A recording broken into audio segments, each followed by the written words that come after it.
This video contains subject matter that may be offensive and disturbing to some people. If you are the type to require a warning throughout a video or show, let this message serve as your warning. This channel discusses the harsh reality of true crime. If this warning is not sufficient for you, consider a different genre and unsubscribe from my channel immediately.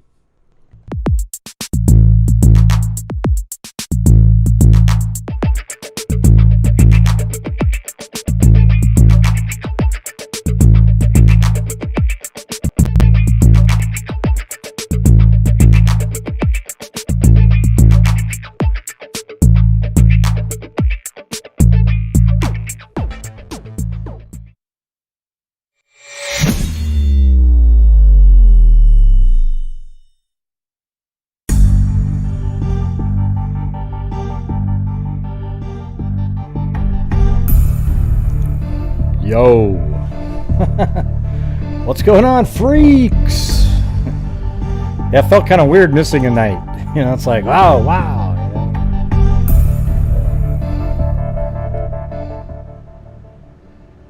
Yeah. The only bad part about if I took a night off every week, that would be 4 days, and that would be like hundreds of dollars that wouldn't be going to charity at that point. So that's why it's kind of hard to do it.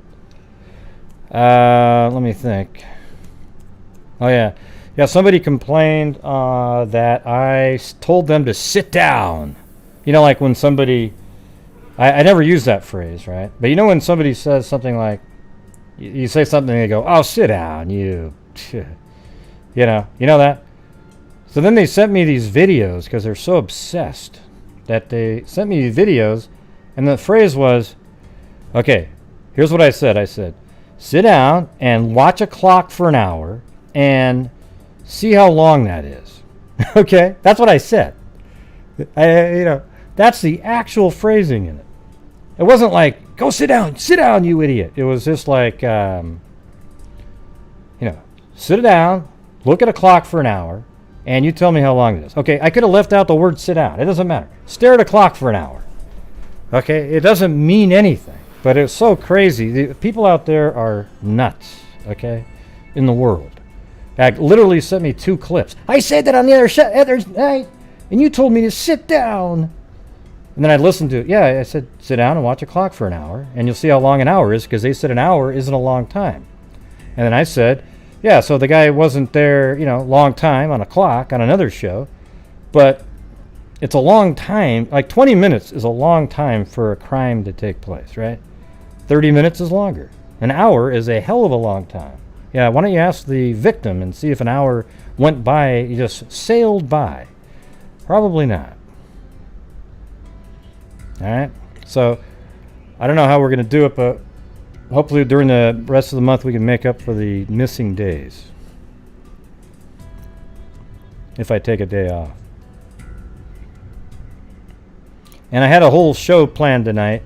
But then Colleen sent me an email saying, hey, here's somebody I want you to talk to regarding 4 cases in Gwinnett County. And then apparently the medical examiner might actually be interviewed for the cases. But they said they sent me the actual documents of like the case reports. Okay. So, or at least the write-up by the medical examiner. Well, thanks, Cairo. And Rita Schaefer. Yeah, and you guys should go over and subscribe over on Cairo's channel. He can put it in there. That way he can stream live. I thought you could stream live with just any number of people. Because I remember I did it on. You might want to check that out. You don't need to have 1,000 people Chewbacca? Unless it's new.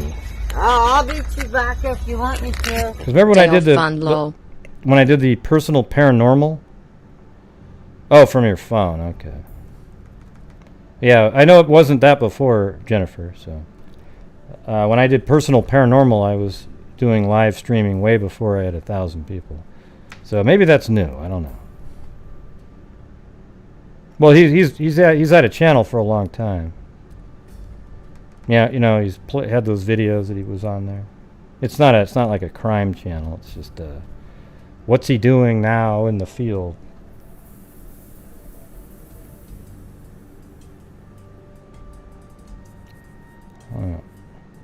All right. Well, anyways, as you guys know, we're building up the DNA fund. That's what a lot of the money this year has gone into, that the freaks donate to the channel. Now, I've told you guys 1,000 times, people keep typing in, oh, Gray, he's always over there. You know, he's taking money from people, and then he gives some.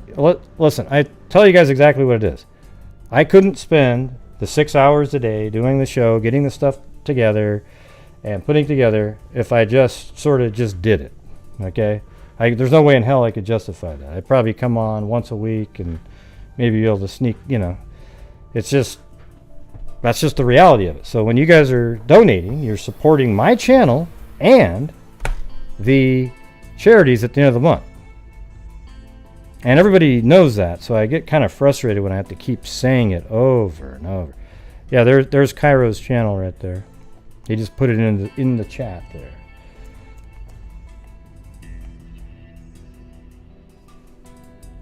Yeah. So is anybody confused by how I do things on this channel? All right. Is anybody confused? The ad revenue is 0, and that's because of the shitty YouTubers like Greeno and the others who put out a lot of trash and garbage information and aren't trustworthy. So YouTube has ended up having to like demonetize there's hardly any ad revenue at all unless you're like a massive channel and you put out like a short video, and there's all these little, you know, at this point basically every single video that I put out has a like a yellow demonetization symbol on it. All right. Right. What's that face for there, Jennifer? You look confused. Yeah, so it's really crazy that YouTube does that. I don't understand it, you know. I don't know why. It seems like they punish everybody for the same thing, but you know that's what it is. It's the unreliability of the information. Yeah. Wow, hey, thanks, Jessica Schubach. Excellent. Thank you very much. Yeah. Oh, sit down. Woo! Da, da, da, da.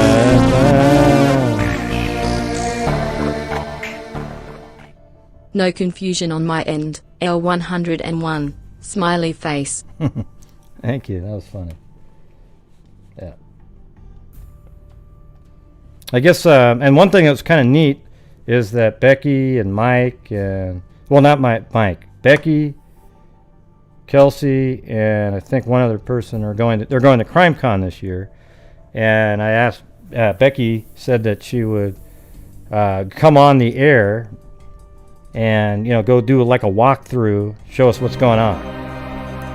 Because I don't really feel, you know, I think next year I'll feel really good about going to something like that. Well, thank you, Allie Cake and Angela Vincent. Chewbacca? No, it's horrible. Oh, I'll be Chewbacca if you want me to. Yeah. Yeah, I'm still trying to figure out what... I was looking at the squiggly mouth face that Jennifer made up there. I don't know what it meant. I'm trying to get it figured out. Hope I didn't do something wrong again. Although I don't really know what that means. Hey, thanks, Allie. Right. Chewbacca? I don't know what that face means. If you want me to.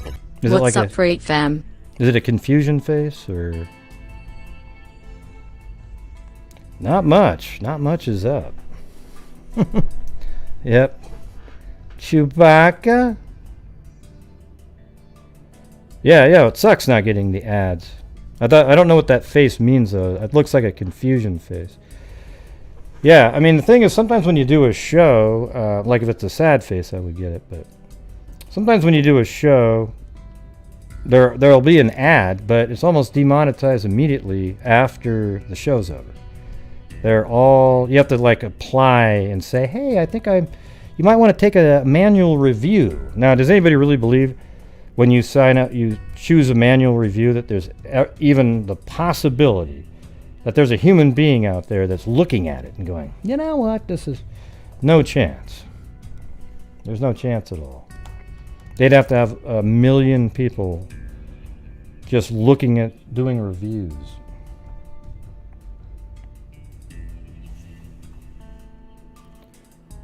Let me go. I gotta go look up that face because I've never known what that one meant. Everybody uses it all the time. Hold on, let me.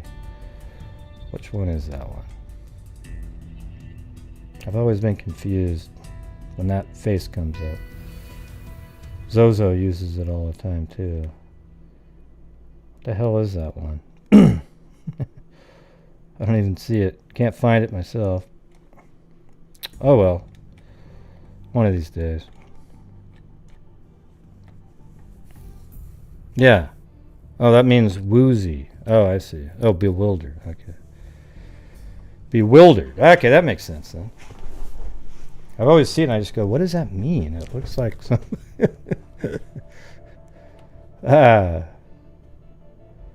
Thank you, CC.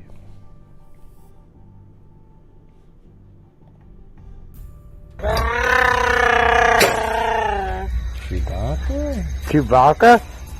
Oh, I'll be Chewbacca if you want me to.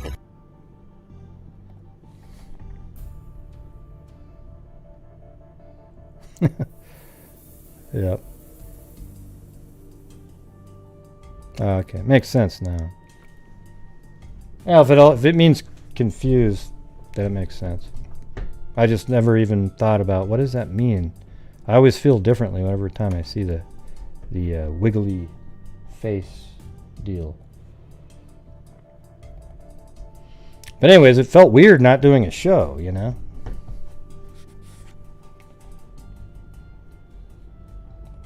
I think it's been months that I didn't do a show or something.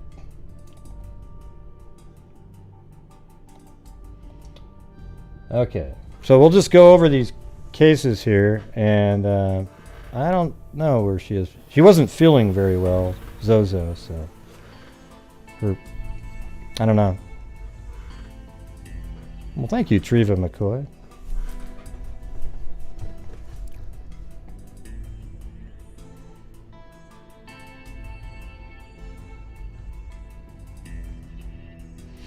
Yeah, I made her, was like tilapia with this cool Cajun spicy stuff that I got.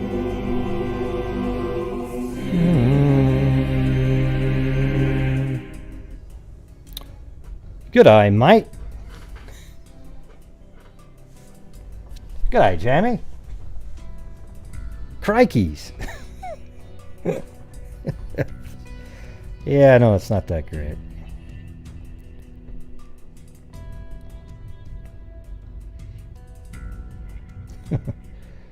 Can I think of 3 times? Yeah, it's crazy. You know, maybe I should do like once a month at least, you know, just to, or I don't know, do shows at a different time or something. But anyways, I've got these 4 different cases. They're all on NamUs, I think. Yeah, NamUs. And we'll just read through the documents, map it all out, and then we'll have everything in here, and then maybe we can decide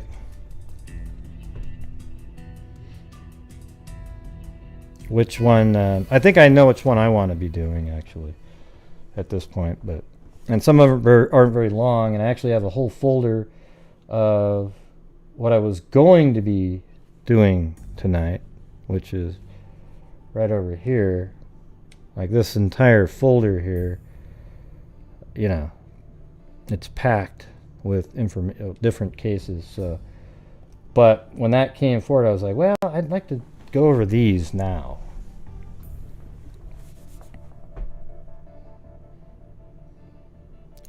So Jennifer, if you're still out there, I understand the face now. That's all I wanted to know is what it means. Just so you know, I'm not mad or anything. That's just how I sound.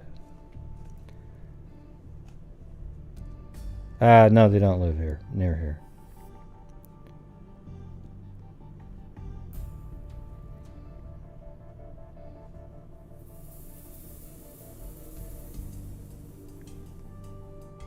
From Georgia. Yeah, well, this is from Georgia right here. So here we go. We're going to go start off with the first one here. And some of them look like they're pretty long. But that's we'll try to map things out if it's possible based on what's said and everything. All right. So here we go. So this first one here is, and these are ones that we can decide whether we can fund. Hopefully we can fund 2 of them at least. I mean, my goal is to put 15,000 into the DNA fund, but I think I might try to get more in there, because I think this is sort of like a bigger deal than anything, really. Giving somebody's name back, and then maybe even having that lead to then finding a suspect in a case or something like that. But giving somebody's name back is probably one of the greatest things. So here we go. On Friday, June 20th, 2003, I received information instructing me to contact Sergeant Kodowitz with Lawrence Police Department.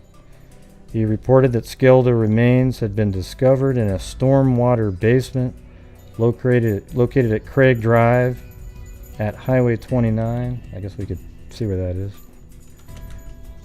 Craig Drive and Highway 29. Looks like, is that it? Yeah, Lawrenceville. Yeah.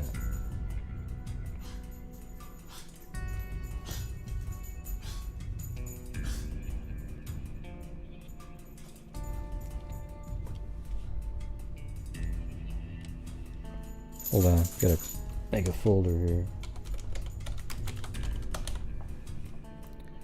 Gwinnett County.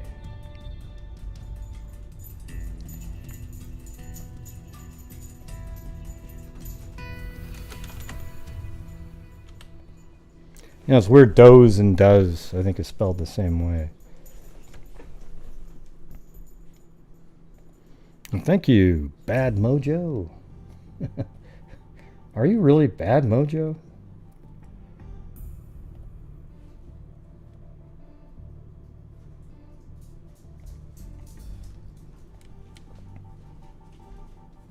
Okay, so the remains, well, it's saying Craig Drive at Highway 29. I wonder if that's...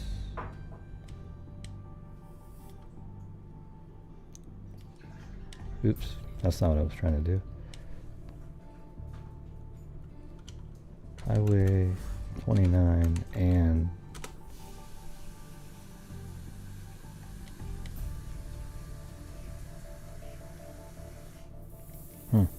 All right, let me just try Highway 29 first. Okay, right there.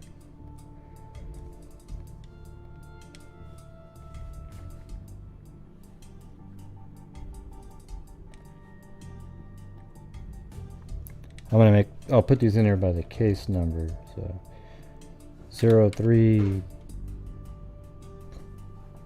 G -0452. Yeah, so that's Highway 29. And then we had Craig Drive. Alright, so right here on that corner.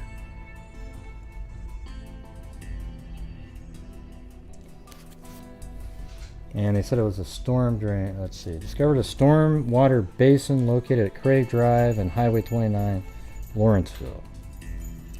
So...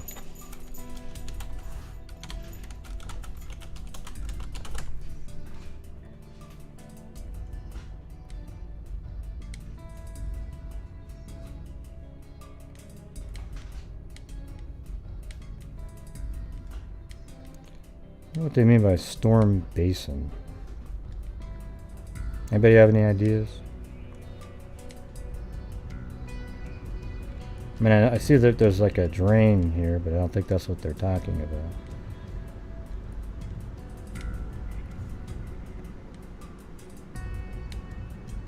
Hey, what's up, Jay?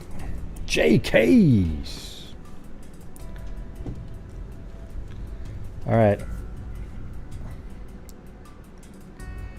Under the provisions of Georgia Death Investigation Act, jurisdiction was accepted in the death.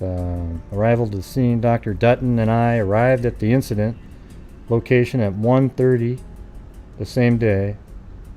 I was met there by Chief Randy Johnson. The initial incident location is a storm water basement. Oh, a manhole. That was what that was. Holy shit. Right there. That's funny. I wasn't sure what they were talking about, but I'm pretty sure that's it now. It's either that one. I think that might be one right there. Yeah, there's two of them. So we'll just put pins on those. Water basin, either that one or that one.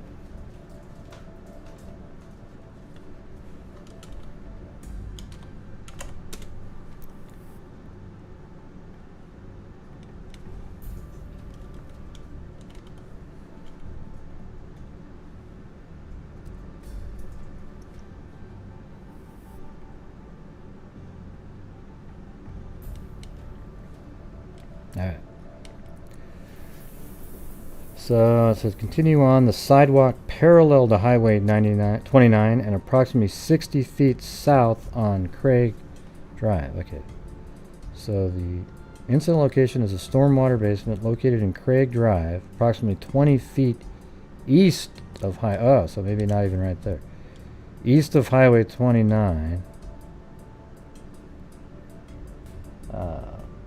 20 feet east of Highway. Huh. How do you go east of Highway 20? Are we talking about this way? Is that still Craig Drive over here? This is Craig Drive right there. But I don't know how you would go east since that actually goes northwest. Let's see. The initial incident location is a storm water basement manhole located on Craig Drive, so it's actually on this drive, 20 feet east of Highway 29. See, this is Highway 29. I think they might mean east on Highway 29, like that right there. 60 feet south of Craig Drive. Okay, so there's Craig Drive. 60 feet south. Man, I don't really get that at all. That's Craig Drive. 60 feet south of it would be like in the middle of the... I guess there's another manhole right there. I think. Now, let me make sure.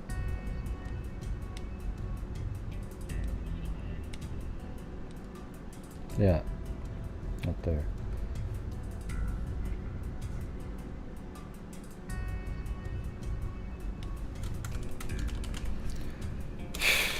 Crazy. Well, I hope this is interesting for you guys. Anyways. Approximately 20 feet east of Highway 29, continuing on the sidewalk parallel to Highway 29. Okay, yep. Continuing on the sidewalk parallel 29. Continuing on the sidewalk parallel to Highway 29, approximately 60 feet south of Craig Drive. So let's see. So this, maybe that's Craig Drive. Let's see how many feet that is. So it might be this manhole right there. So if that's where Craig Street is, right there is 80 feet. So that's 60. You know, it could be really close to that anyway. Sergeant Kokowitz said that employees of the Lawrence Water Department had been assigned to inspect and clean the catch basins throughout the city due to the recent heavy rains. They removed the cover of the first manhole and observed what they believed to be skeletal remains. One of the employees entered the manhole and slightly moved the skull in an attempt to confirm that it was real. Then they called 911. The catch basin is approximately 4 feet across and 7 feet deep. At the bottom of the basin are partial skeletal remains of a human and debris. So it probably was sort of ran down the drain somehow. After my observation, as denoted above, I pronounced the decedent dead. Okay, well, I mean, when it's a skeleton, it's, do you still need to pronounce somebody dead if they're a skeleton? I'm sure that's probably the technicality, but anyways, was dead at 3:15. Photographs of the skeletal remains were taken in place after removal by technicians. See, what's weird is that this kind of stuff goes around. Like, these things happen. You just don't really hear about it that much.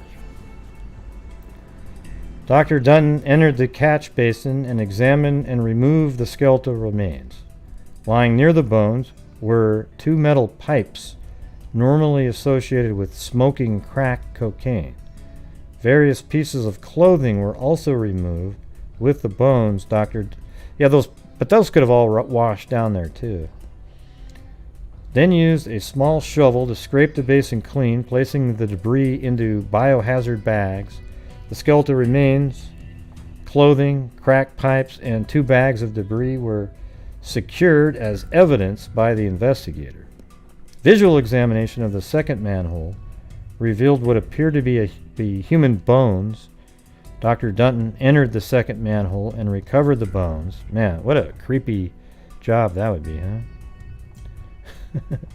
Dr. Dutton entered the second manhole and recovered the bones and bagged the debris.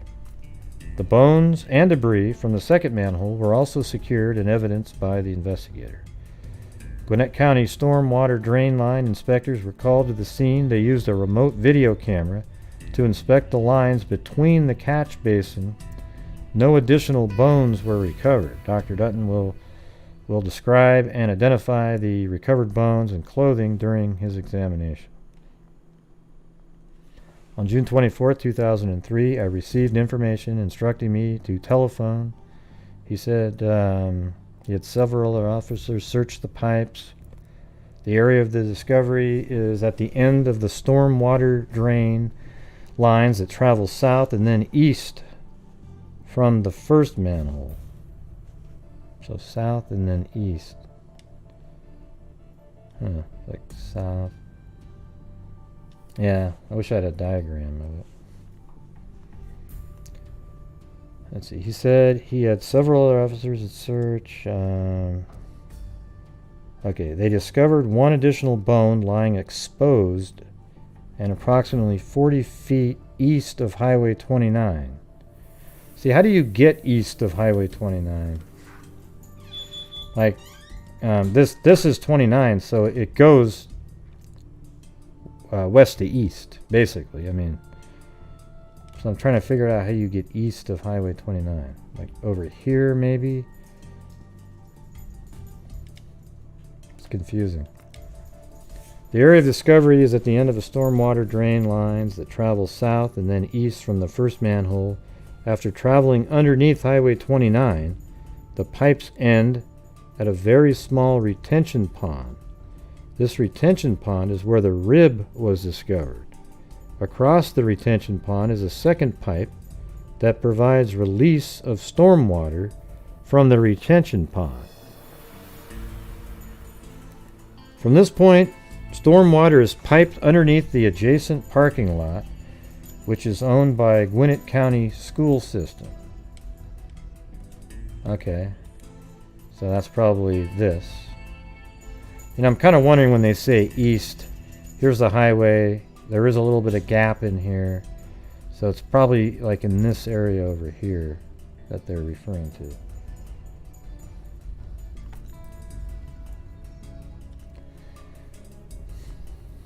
From this point, stormwater is piped underneath the adjacent parking lot, which is owned by the Gwinnett County School System. Numerous catch basins and parking lot drains flow into these pipes. Detective Doherty will attempt to locate the final distribution point for this stormwater.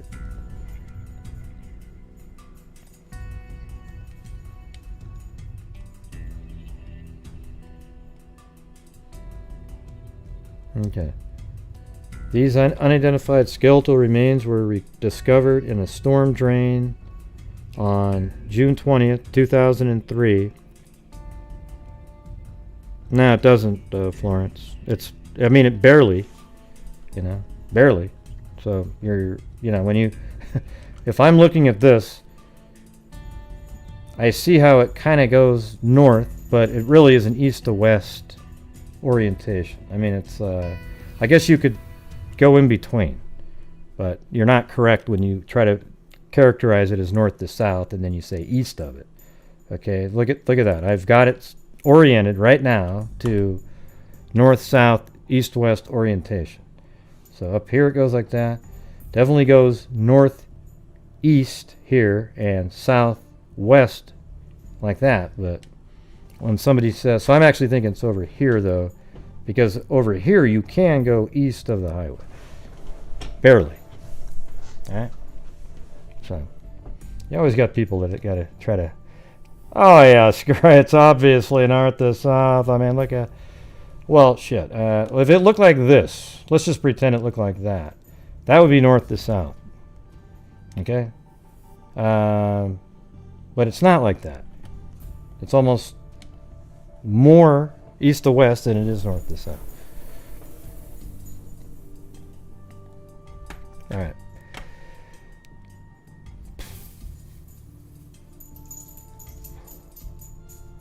They were discovered in a storm drain. Let me make sure I'm at the right spot here. All right, let's go right down here.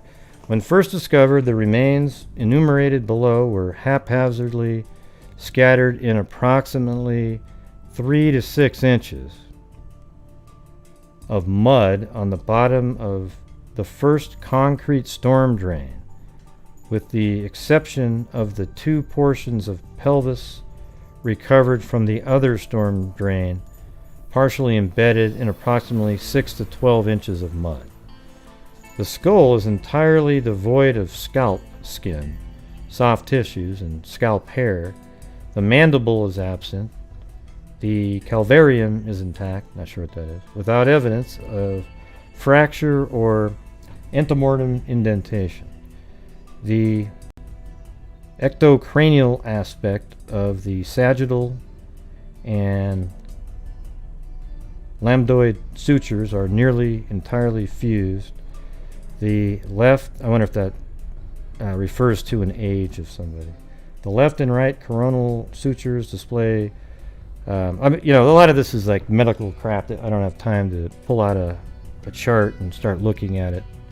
I just want to go over the basic stuff. The outer table of the calvarium is weathered and variably discovered.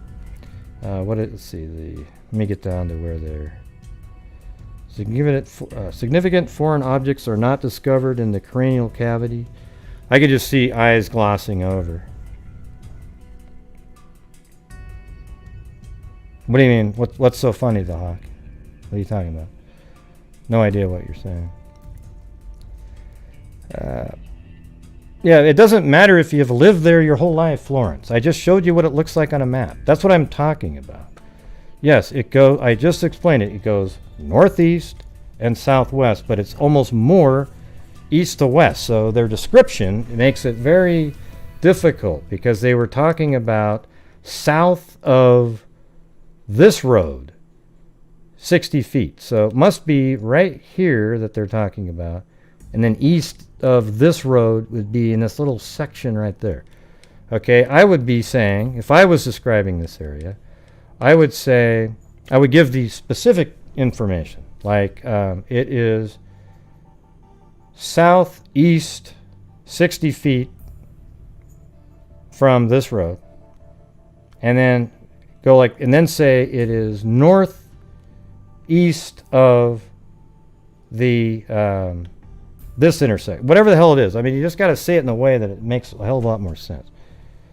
Yeah, I know Florence. I know Florence. Let me get rid of Florence. I could tell Florence was a troll from the very get-go. So, because it's like, it's not even something you need to debate with somebody. It's ridiculous. Let's see. Hey, thanks, Lee D. And the Hawk. Oh, I guess I just got sent to jail. Yes, you're always right, Gray. You're always right. Yep.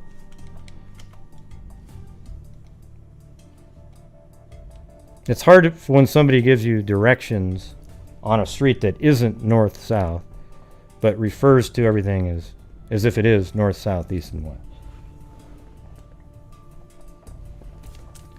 Like,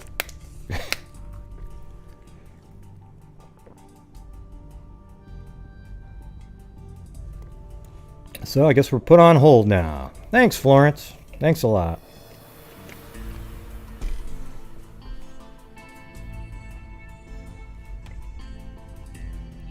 Yep, jail time right off the get-go.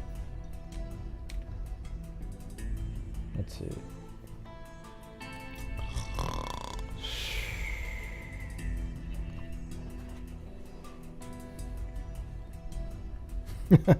All right. Lee D got me out. Lee D got me out. Got me some soap, anyways. Oh, there he goes. Sarita. Oops. That's not what I wanted. Wanted that one. Hey, thank you, guys. Thanks, Angela Vincent, Sarita, and Lee D.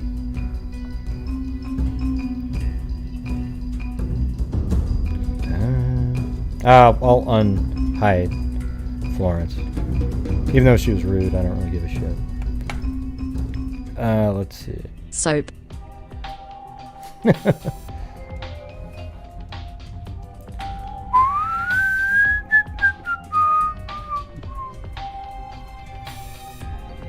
Soap.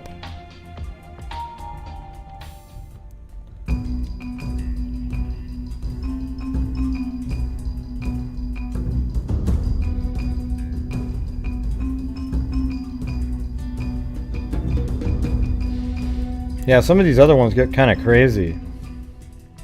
North, south, east, west, who do we like the best? Thanks, Carolina T. And that's Carolina T's painting behind me there of Blue and Chloe.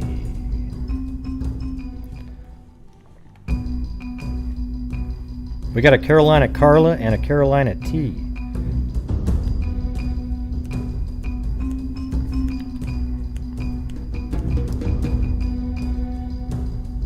Don't worry about it, Susanna. I'm just going to keep on moving. Fail.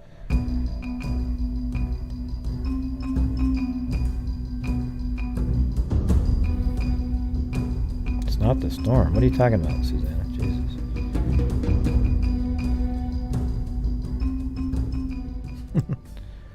Yeah. Yeah. Must be from Chewbacca? Oh, I'll be Chewbacca if you want me to. North, south, east, west, who do we love the best? Gray, gray, gray. Thanks, Lori Fisher. Soap on a rope. Awesome. Is that nice? Can't tell.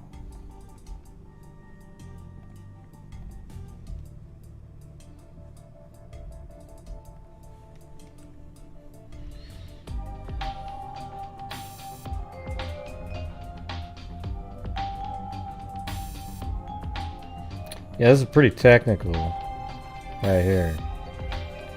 I'm not going to read through the whole thing. But. Soap on a rope.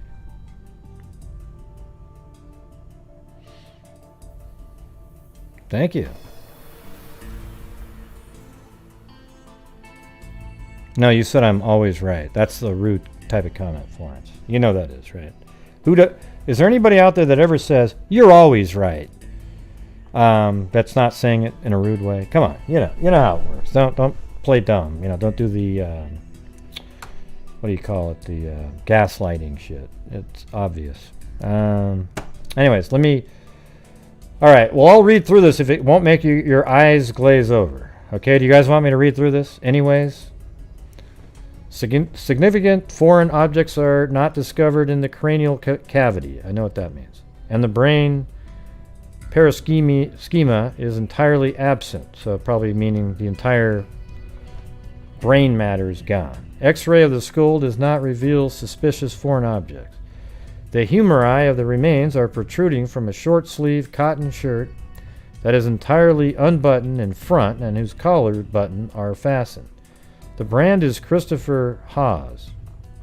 Difficult to read, and the size appears to be medium, so he had a medium-sized shirt on. The tags are discolored and weathered. The shirt appears to have been originally white and beige with a fine blue plaid pattern. The left front pocket contains only a small amount of soil and nondescript debris. Multiple defects of the material are noted, measuring as much as 3 centimeters in greatest dimension. None are particularly suggestive and perforating gunshots. Other identifiable clothing or biological materials are not discovered. The right humerus is entirely devoid of skin and soft tissues and displays no evidence of fracture. The anthropomorphic length of the right humerus is 12.75 inches. The left radius is entirely devoid of skin and soft tissue and displays no evidence of fracture. Its length is 8.75 inches. The left humerus is intact without antemortem or postmortem fracture and is entirely devoid of soft tissues. The anthropomorphic length of the left humerus is 12.6 inches. The paired right tibia and fibula are discovered with their distal ends inserted into a weathered Spalding sock. Oh, that's crazy. So, man, there's still some clothing on that appears to have been formerly white with blue trim. The tibia is entirely intact without significant antemortem or postmortem defects. The anthropomorphic length of the tibia, that's weird, the word anthropomorphic. Like when anthropomorphism is when people give human characteristics to, what is it, inanimate objects or something like that? Now I can't even remember what that meant. Shit. The tibia is entirely devoid of soft tissue. The paired right fibula displays postmortem weathering, and the proximal head is discovered separately in debris. The remainder, yeah, it's like when you give human characteristics to an inanimate object. That's what my brain's remembering. But again, it's a Neanderthal brain, so it takes a while to travel from point A to B. Yeah, I'm not always right just because it's my channel. In this case, I'm just looking at it, and it's a west to east looking street with a slight north and a slight south. Okay, so it makes it hard to distinguish what they're talking about when they're describing. But yes, does it generally go north? Sure. And south. So that's weird. So the remainder of the fibula is intact and is entirely devoid of soft tissue. The proximal end of the sock is removed from the distal tibia and fibula and is noted to be quite elongated and weathered. The distal toe in the sock contains the proximal phalanx of the right great toe and a distal phalanx of an unidentified toe. Both display slight postmortem deterioration and are devoid of soft tissue. Other bones are not discovered of note in a 2 centimeter round defect of the distal toe of the sock. The left tibia and fibula are each inserted into a markedly weathered, formerly white sock with blue trim reading Spalding. The tibia is entirely devoid of skin and soft tissue and displays no evidence of fracture. Its length is 14.25.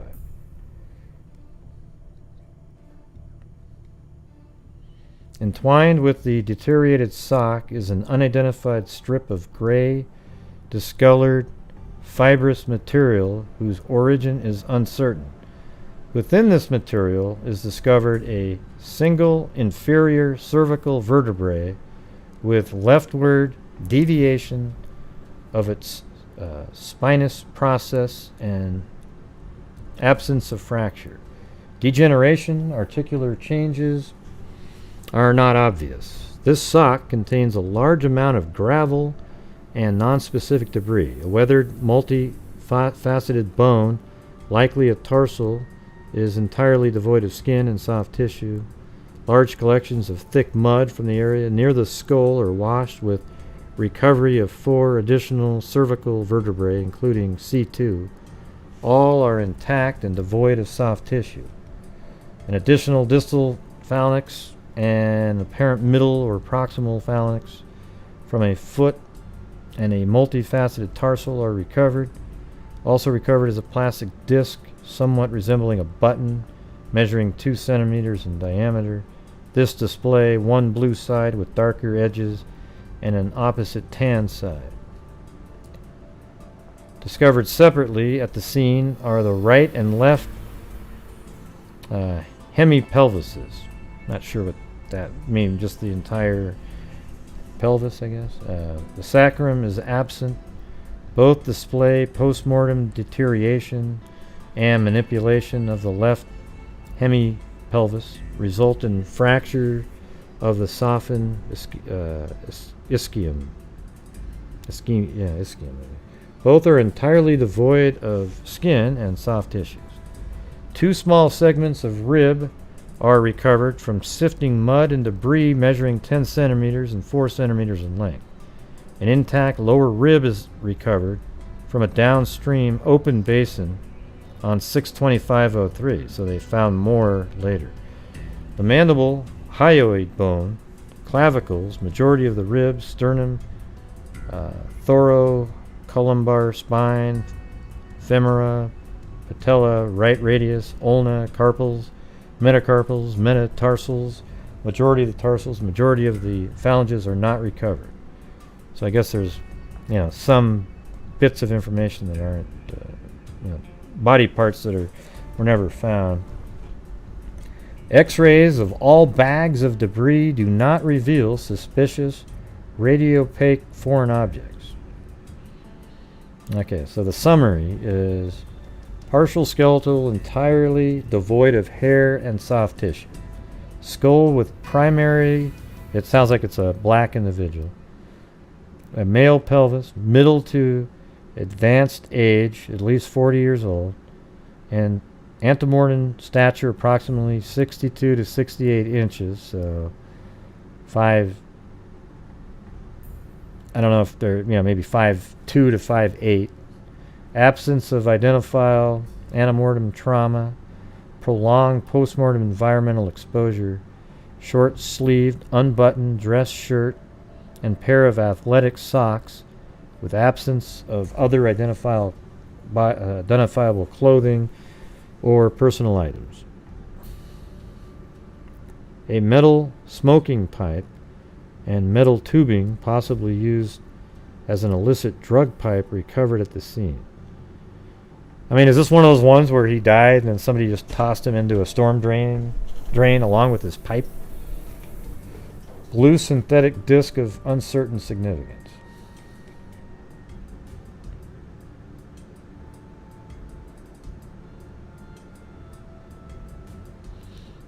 Let's see.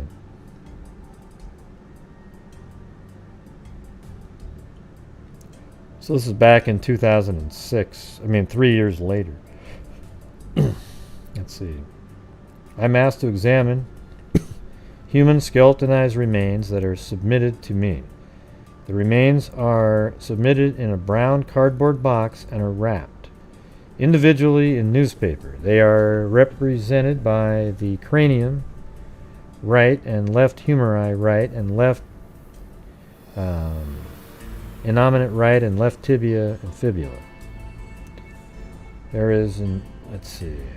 The remains are fairly uniformly brown in color, with slight variations that appear to be due to immersion in water during the postmortem interval. There is no odor of decomposition and no evidence of insect activity. There are green flecks of paint on the left frontal boss. There is an irregular pattern, pinkish tinge on the right side of the cranium and dark colored stains on the left side of the cranium. Now let me just get to the results on this one. We got 3 more to go over. One's really short, at least, I know that.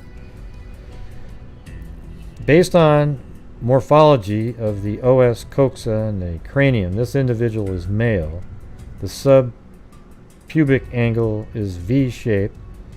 The sciatic notch is narrow. The os pubis is triangular. The cranial vault exhibits robust muscular attachment sites. There are well-developed supraorbital tori, and the mastoid process is large. Anyway, they determined it's a male. This decedent exhibits characteristics of individuals of known... now they're switching. Above, he said that the person looked like he was African American. But down here it's saying, this decedent exhibits characteristics of individuals known European descent. The nasal aperture is tall and narrow. The nasal sill is sharp. There is a prominent nasal spine. This decedent exhibits characteristics of, I don't know, Suki Brooks phase. I don't know what that means. 27 to 66 years, average of 45. The pubic symphyseal rim is complete. The face is relatively flat. There is pronounced rimming of the dorsal margin. In addition, there is osteophytic lipping of many of the joint surfaces, including the margins of the bodies of the vertebrae. Based on a left-to-right tibia length of 36.2 centimeters and a right humerus length of 32.9, the estimated living stature for this individual is 5 feet 7 plus or minus 2 inches.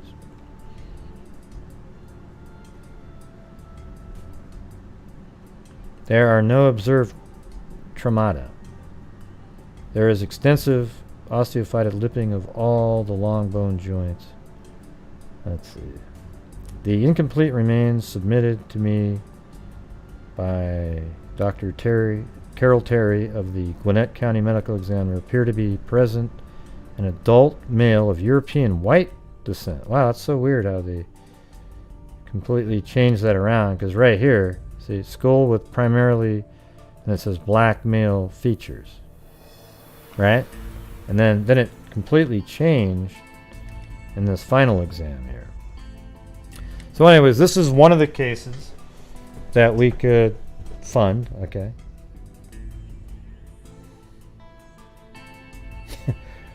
My brain hurts right now, though. How about you guys? A little bit? It's actually kind of interesting, though. I wish we had like a, if it was really quick, where you just could go boom, boom, boom, and show the different parts of the body.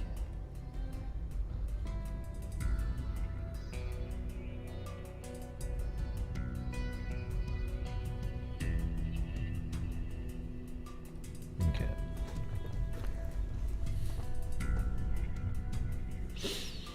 Yeah, I took medical terminology once, but you know, you'd have to almost be in medical school to know all these little bones and everything. You know, maybe what I'll do is I'll put, let's see.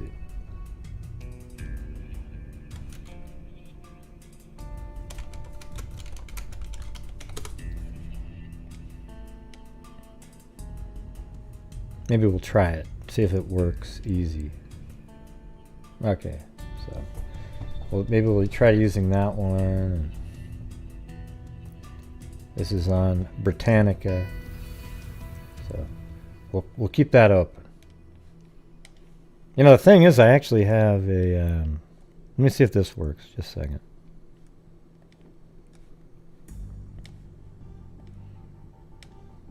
I have a program called Poser that has,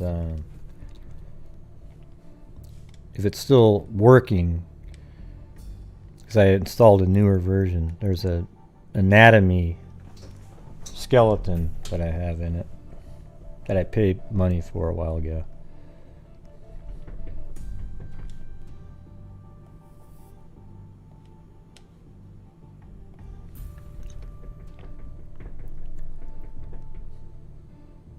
Yeah, we got 3 more to do. Hey, Misty. Yeah. And we're going over them right now. Misty's, I'm not sure exactly what her title is, but she works with Colleen. And she's helping me get contact with the medical examiner, and we're going to pick maybe 1 or 2 of these to fund, hopefully more than 1.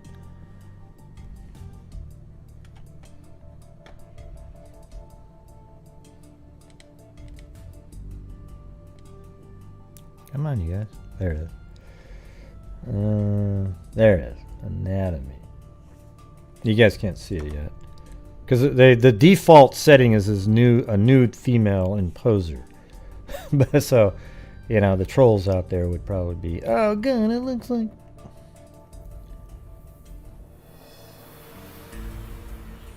Alright, let's see. Is that going to work?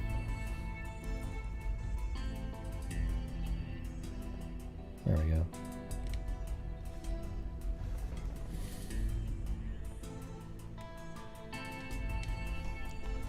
I don't know if you can see this or not, but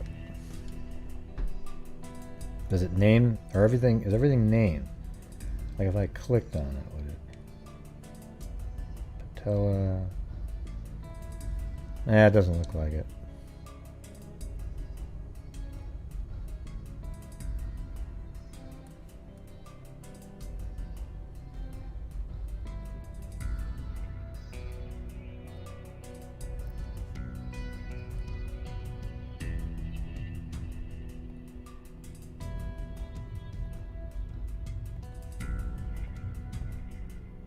Anatomy. Yeah, I know I have a skeletal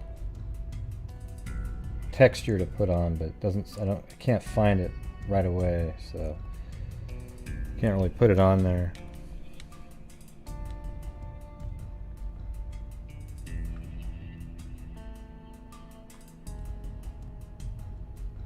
These are little things that you can move around. Alright, we'll just have that open.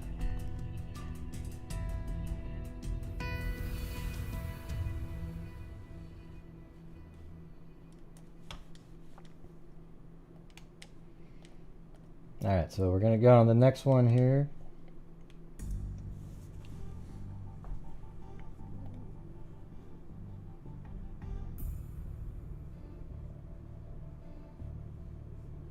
Oh, there you go.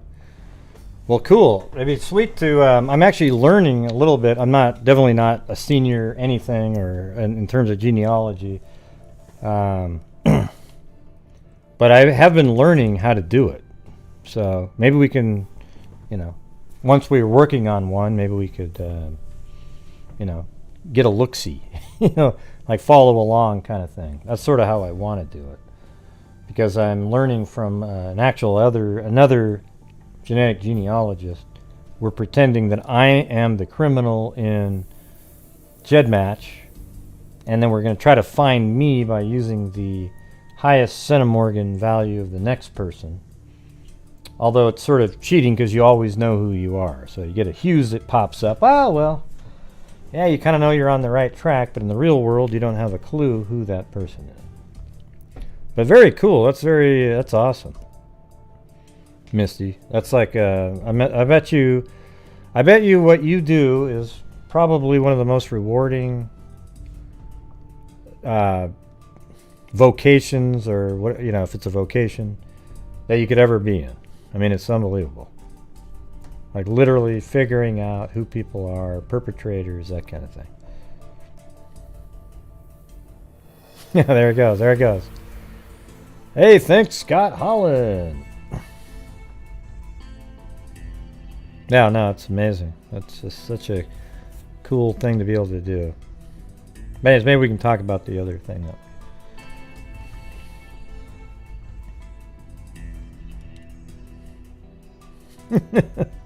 Oh yeah. So anyways, sit down and look at a clock for an hour. Oh my god, Gray told me to sit down.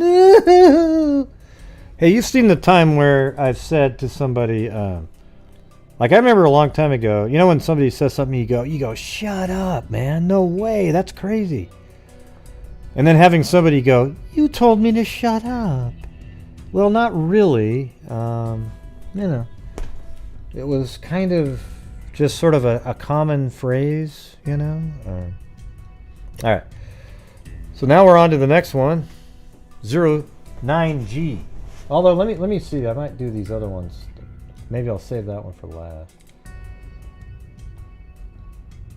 Yeah, this one's very short. This next one coming up.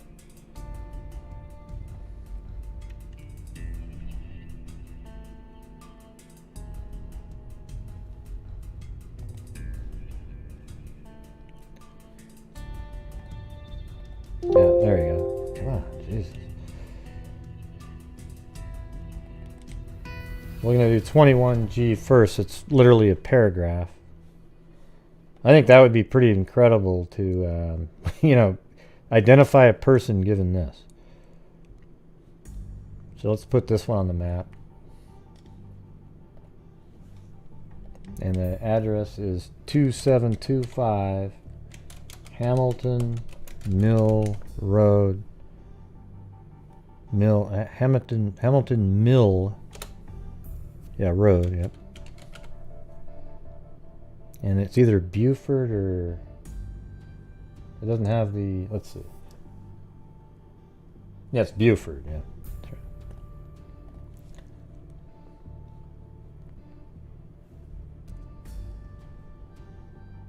Hey, thanks, Kentucky Churt Guy and Joshua Long. So apparently in this area right here, weird.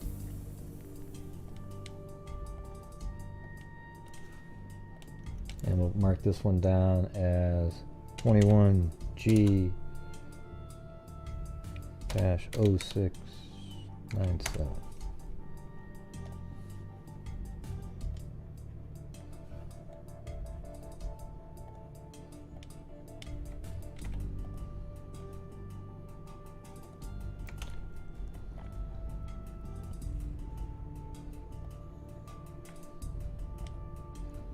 Okay. So the short description of this one is right here. On April 11, 2021, Gwinnett County Police Uniform Officer G.H. Craig responded to 2725 Hamilton Mill Road. The officer was dispatched to a call in reference to dumping trash and met with the complainant, Christopher Dolph. Officer Craig met with Mr. Dolph and investigated a path behind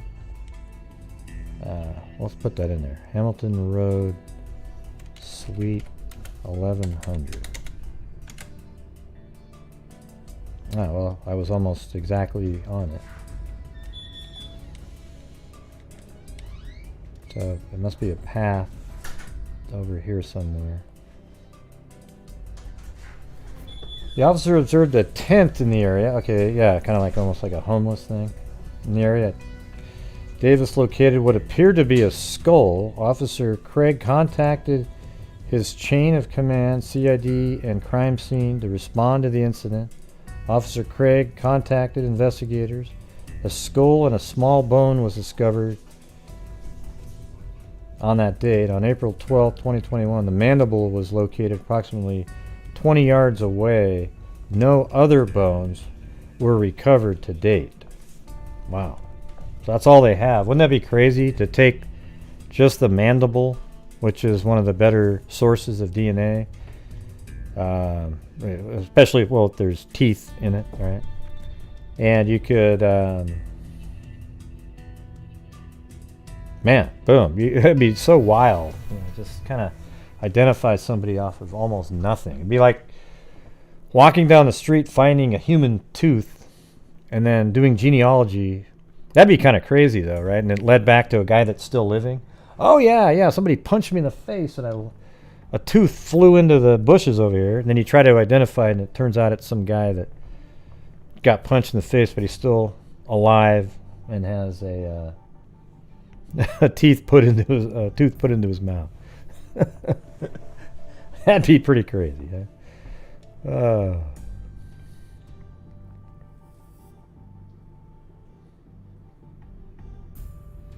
So that was it for that one. Nothing on that one. But you definitely know that person isn't alive based on the rest of the information that was there.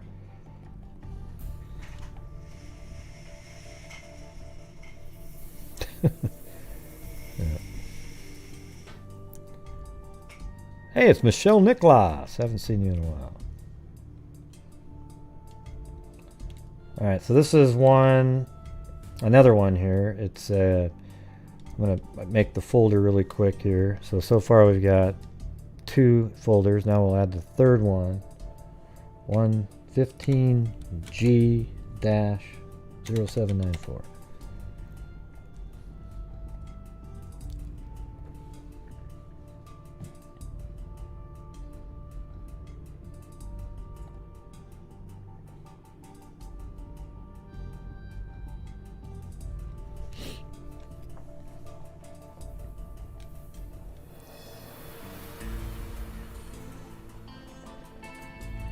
Okay, on Tuesday, July 21st, 2015, at 2:21 p.m., investigator Lasassier received a message instructing her to contact Officer Andrew Rogers.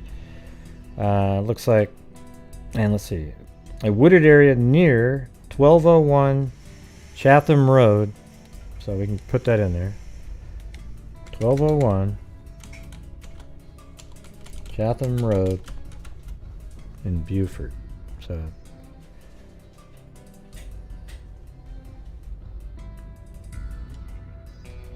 and they said a wooded area, right? And I'm pretty sure that's right back here, I would imagine. One of these areas. Probably like right behind there, I would say.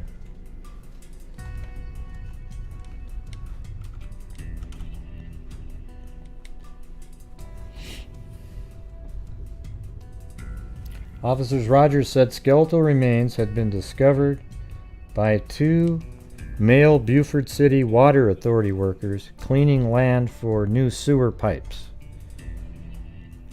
It's amazing how many times those county workers or people like that find bodies, right? It's like, because they're in places that normal people don't walk. And just like mushroom hunters and hunters. Gosh, Gray, are you saying hunters aren't normal people? No, I'm not saying hunters aren't normal people. What I'm saying is normally people don't walk in the middle of the woods just randomly, okay? Under the provisions of the Georgia Death Investigation Act and its accordance with so that it's a jurisdiction in, you got shifted to the jurisdiction, who's ever talking. I just want to get to the point about how it was found and everything. Reportedly on the afternoon of July 21st, 2015, Justin Rowe, Jose Toscano, and Daniel Daly with Premier Tree and Shrub Care were contracted by the Beaufort Sewer Authority and were clearing a wooded area between sewer covers on the Sewer Authority property in preparation to lay new sewer pipes. The workers made their first sweep with equipment to knock down trees and brush. Upon doing so, they discovered what appeared to be a skeletonized skull against a silt fence. The workers immediately stopped clearing the property and contacted their supervisor, and that would be Clayton Atkins. Upon officers' arrival, they were met by the workers at the intersection of South Side Road and Castleberry Road for assistance to where the human skull was located. So let's see where that is. Thanks, the Hawk.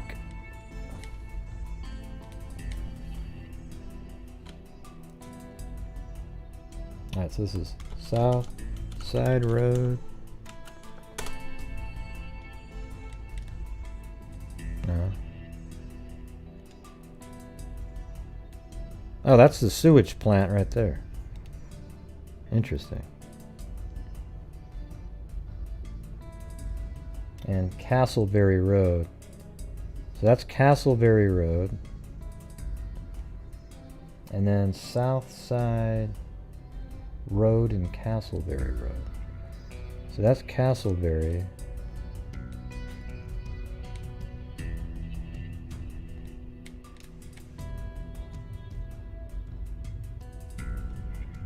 It's got to be right here. I think that's it. So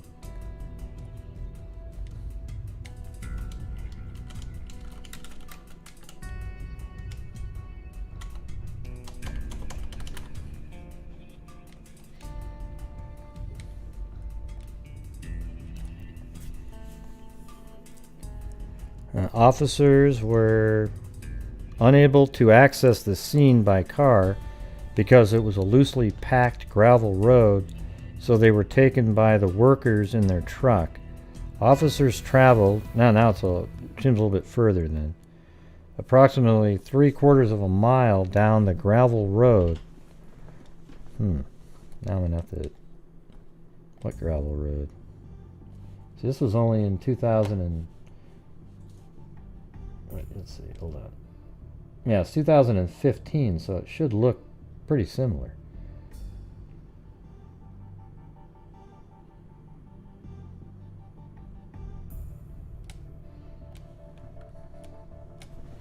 Packed gravel road, so they were taken by the workers in their truck. Officers traveled approximately 3/4 of a mile down the gravel road. Officers were then assisted by the workers up a large hill to the area the men were clearing. The workers told officers that upon discovering the skull, they moved it on top of a sewer cover to determine if it was real. The workers thought it may be a decoration.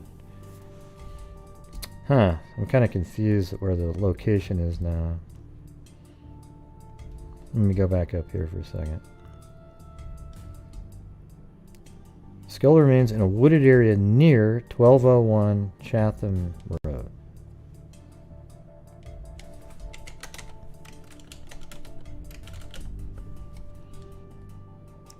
Thanks, Reviewed Popcorn. Yes, that's right there. And when they say gravel road, is that right there maybe? Let me just see what they're...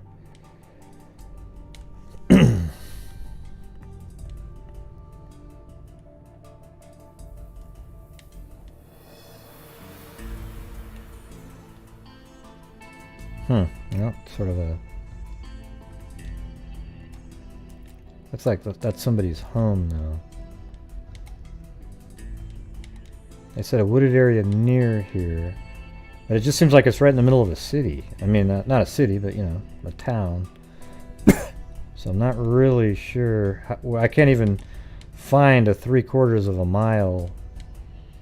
If I put a circle in here and put it at miles and then start it just even right there, well, I mean, it's not even, you have to get huge to get to 3/4 of a mile.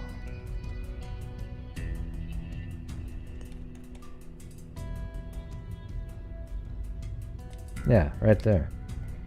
So that's 3/4 of a mile from, well, I got rid of it, but it's inside of that huge area. So I'm not really sure when they say it was near here, then they met somewhere, and then they drove 3/4 of a mile down a gravel road. Maybe it'll show up more later. Let's see. A better description later.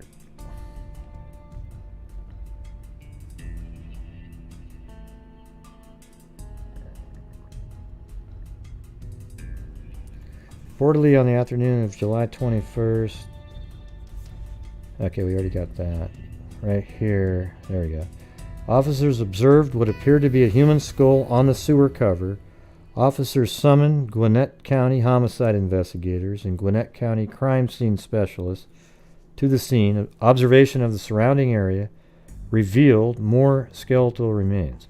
Further information may be obtained from the Gwinnett County Police Department Incident Report Case Number 15065-056. A copy of this report was obtained by investigators. Investigator Lasassiere was escorted by Sergeant Christopher Medved with the Gwinnett County Police Department to the wooded area where the remains were located. Upon arriving at the wooded area, investigators Lasassiere was directed to the top of a hill where she met with Detective Cleland. Detective York and crime scene manager Jeff Brannon. Manager Brannon led investigator Lasassiere to the silt fence where the skull had been located. There was a flag placed where the skull had been. The skull had been moved prior to investigator Lasassiere's arrival to the scene by a worker that located the skull. Hey, listen, everybody. If you find anything that looks like a skull whatsoever, unless maybe it's on, October 31st, okay? Don't touch it, okay? Assume it's real. I mean, especially if it's in the middle of the woods, right? It's very likely not going to be a plastic skull put there, and when you touched it, the crime scene can never be recreated again after you touch things. You can never put it back to the way it was. So yes, you mushroom hunters out there, when you're in the middle of the woods and you find the inevitable body that you will all find at some point, just don't touch it. All right? The skull had been moved prior to investigator Lassiere's arrival to the scene by a worker that located the skull. No clothing had been located in the area. Investigator Lassiere was shown other pieces of remains that had been located by Gwinnett County crime scene specialists that were canvassing the area. The surrounding area was a steep embankment with clearing at the bottom near the silt fence. Photographs of the remains and the area surrounding the remains were taken by investigator Lasassiere. Overall scene photographs were taken by Gwinnett County Police Department. Crime scene photographs were obtained by investigators. A disc containing the photographs were placed in medical examiner's file. The remains were collected by investigator. The remains included a skull, vertebrae, scapula, clavicles, ribs, pelvis, femur, tibia, metacarpals, and phalanges. No injury or trauma was seen to the skeletal remains by investigator. Yes, could be strangulation at that point. No soft tissue was on the remains, and no smell was associated with the remains. The remains appeared bleached by the sun. Several vertebrae had hard, round, dark red areas present. Let's see. After investigator Lassiere's examination, as denoted above, investigator Lassiere pronounced the remains dead. I don't know why I think that's funny, but it's just, it's like a technicality. Right? I mean, you have just a head that's a skeletal, like a skull, right? Yeah, it's. I think it's assumed at that point.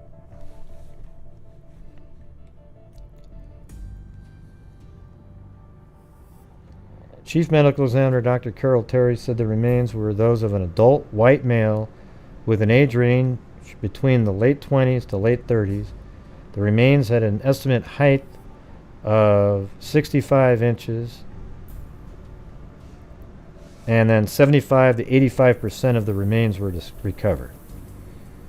Investigator Lasassiere entered the remains information into the NamUs Unidentified Persons website.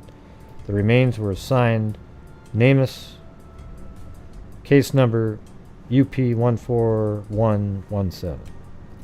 After the examination of the remains by Chief Medical Examiner, a femur was removed from the remains and sent to the University of North Texas for DNA analysis. A request for comparison of the extracted DNA of the remains and Stephen M. Stephen M., I guess. Lakester Cox nameless missing person case number was sent with the remains to the University of North Texas. The following individuals were excluded as the remains of Dr. Carol A. Terry. The individuals and by Dr. Carol A. Terry.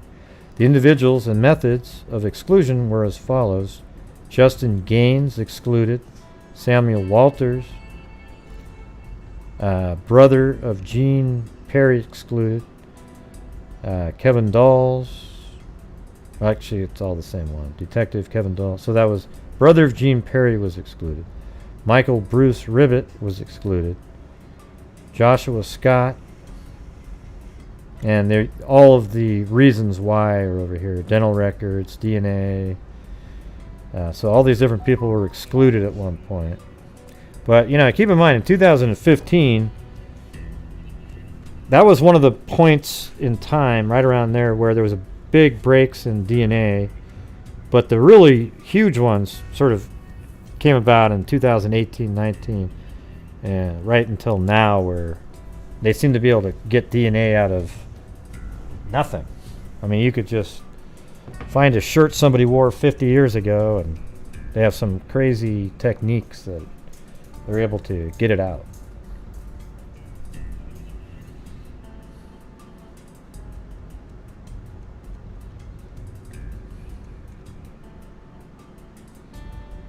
Okay, on March 3rd, 2017, investigator Bumgardner responded to the incident location in reference to case number, the same case. Investigator Bumgardner met with Gwinnett County Police Department crime scene specialist Chris Bradley. A search was conducted of the area where human remains were previously recovered on July 21st, 2015. The coordinates for the landmark that was referred to in the original Gwinnett County crime scene report were incorrect. Oh, here we go. We can type this sucker right in. Here we go. Watch this. Boom.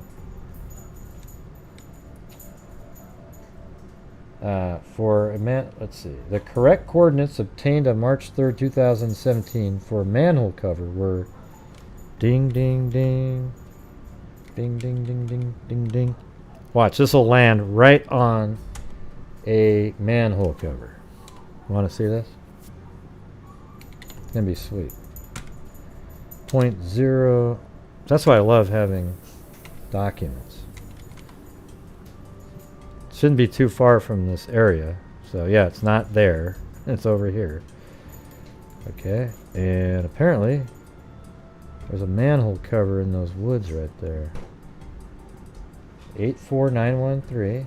Oop, nope, I got that wrong. It's 84913. Oh, not too far from there. 849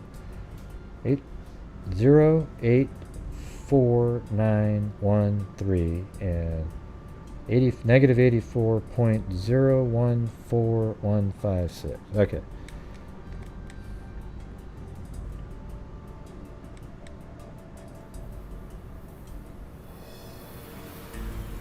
So there we go. Way over here. It had nothing to do with...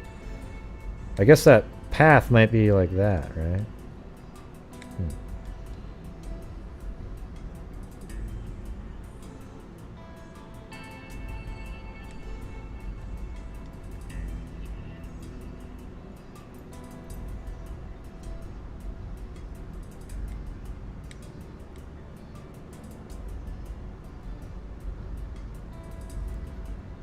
And we're on 794.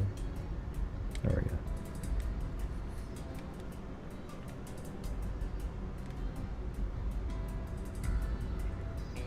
Yeah.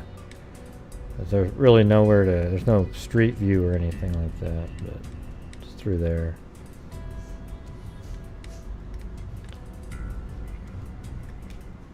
Yeah, that doesn't seem natural, right? That looks like a place where somebody would put somebody, if you ask me.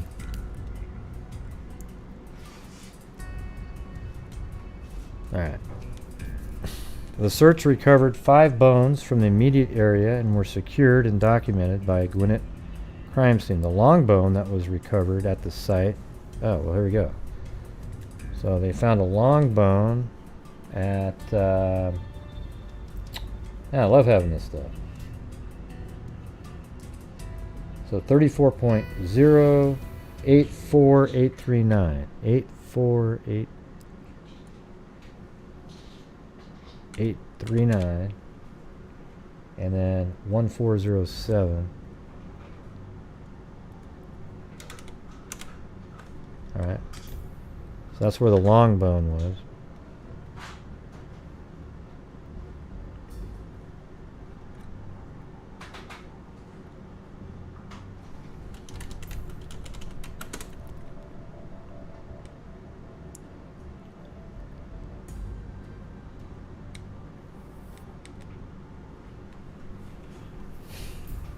The location of the other recovered bones were recorded by Gwinnett crime scene. Okay, so that we... Right, so that's where the long bone was found. I guess this is where the manhole cover was, and then they found another bone there. Nah, I didn't, Jenny. I said long bone. The location of the other recovered bones were recorded by a Gwinnett crime scene. The bones were transferred to the Gwinnett County Morgue on March 6, 2017 by crime scene specialist Chris Bradley. A copy of the Gwinnett County Police Department evidence Gwinnett County Water Treatment Facility. Let's see. Okay, so what they found was an intact skull with mandible showing no intermortem trauma. The skull is dirt-stained and devoid of soft tissue. The rounded calvarium, the narrow nasal bridge, the narrow nasal aperture, the prominent nasal spine, and the lack of prognathism are consistent with a Caucasian ethnicity. The brow and the mastoid regions are somewhat prominent, consistent with a male sex. Teeth 4, 5, 6, 8, 9, 11, and 13 are absent due to post-mortem loss. So after he died, the teeth disappeared somehow. Teeth 1, 3, 12, 14, and 15 reflect composite restorations of the occlusal surfaces. The composite restoration on both 15 also involves its distal surface, and the composite restoration of tooth 14 also involves its lingual surface.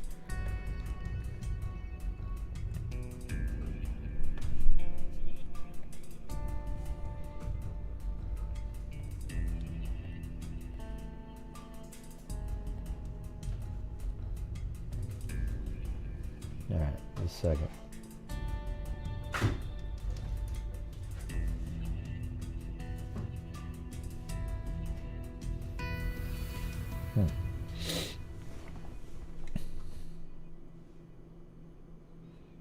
Well, we don't know if he has dental records somewhere. Maybe, you know. Hopefully.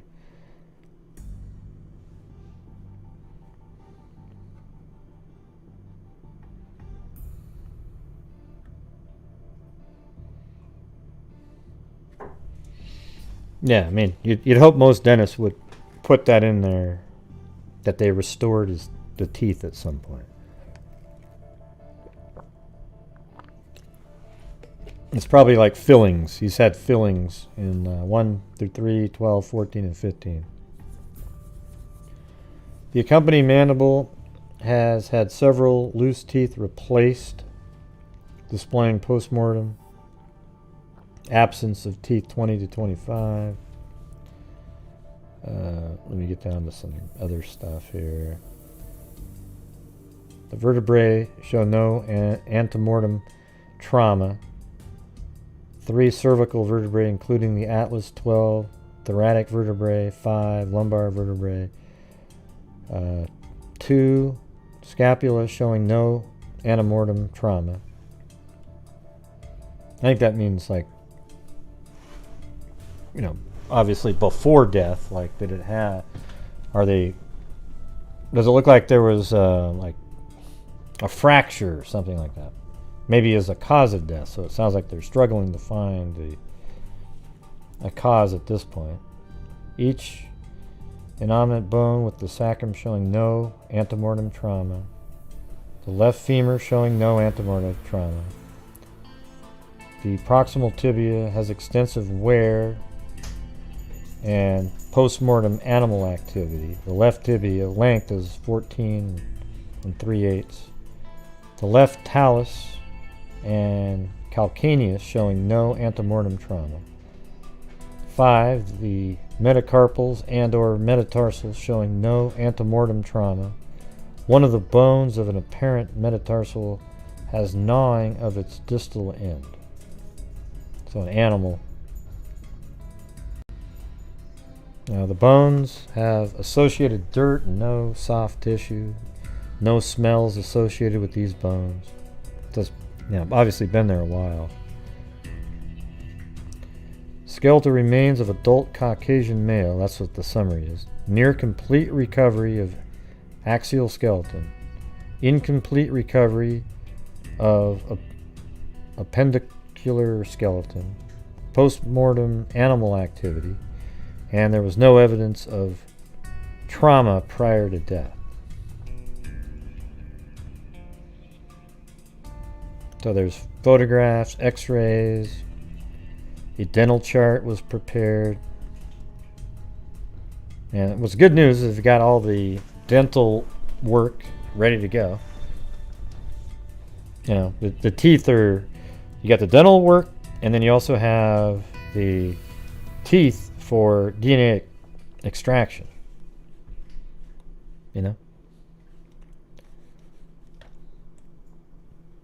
At the time of this report, these remains are unidentified. However, should these remains be identified, this report will be amended. And so they show the names of the people that were excluded already.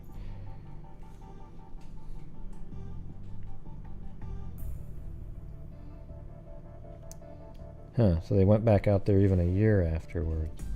On Friday, June 3rd, 2016, Investigator Reeves received via Federal Express a box from the University of North Texas Center of Human Identification. Contained within the box was a bone specimen of the decedent. The specimen has been provided to the University of North Texas for mitochondrial DNA extraction and analysis. Investigator Reeves returned the bone specimen to the decedent's remains that were being held at the Gwinnett County morgue. The decedent's DNA profile had been entered into the combined DNA index system. Well, I don't know if you're still out there, Misty, but doesn't this mean they already have DNA? The sequence ready to go for genealogy? And it seems like they would have already had the entire. I know CODIS is different, but it seems like they are already collected it.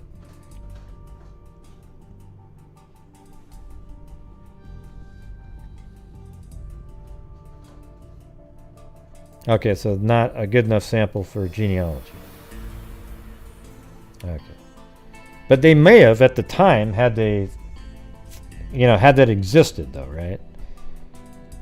It's just like they made a sample for CODIS because that's what they needed. But is it possible that at the time, had they really wanted a sample for genealogy, that they had that too? So it sounds like it's a good possibility. It's easy to, a lot easier case to get DNA from.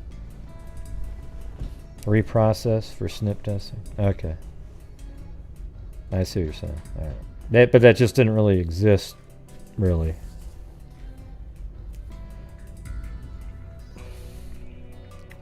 Thank you, Misty.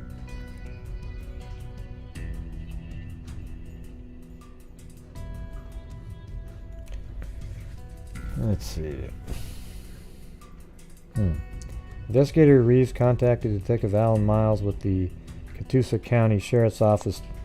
Detective Miles stated Mr. Joshua Wright had continually contacted Detective Miles providing information about his missing brother, Noah Brandon Davis. Detective Miles stated Mr. Davis had been missing since 2014, and from the best information he had received, Mr. Davis had last been seen in Tennessee. Detective Miles stated Mr. Davis should have been reported missing in Tennessee. However, Mr. Wright had wanted the missing persons report from where Mr. Davis had lived in Catoosa County, Georgia.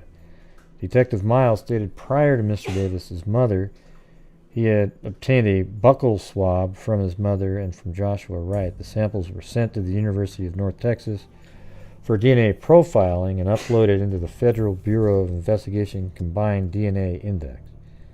Investigator Reeves asked Detective Miles about any dental records of Mr. Noah Davis. Detective Miles stated the dental information had been uploaded to NamUs entry for Mr. Davis, NamUs 32461. Investigator Reeves accessed the NamUs missing persons database for Noah Davis under Mr. Davis's entry under marked dental. So, I mean, obviously that didn't match up.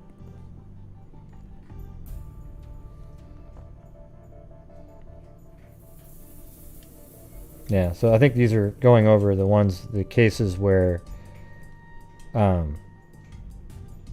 there wasn't a match.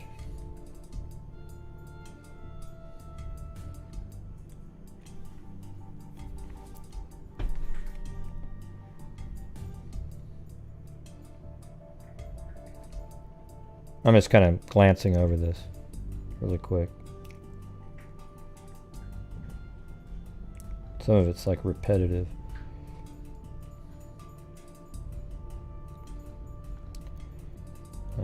Yeah, so that height didn't make sense.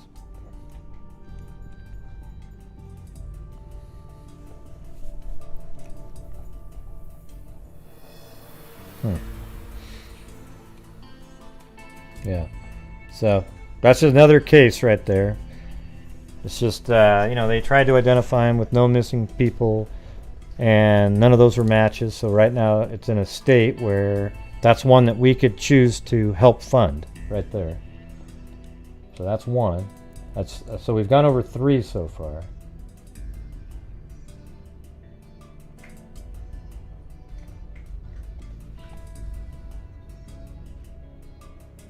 What was a letdown, Buckle Bunny? I don't know what you're talking about.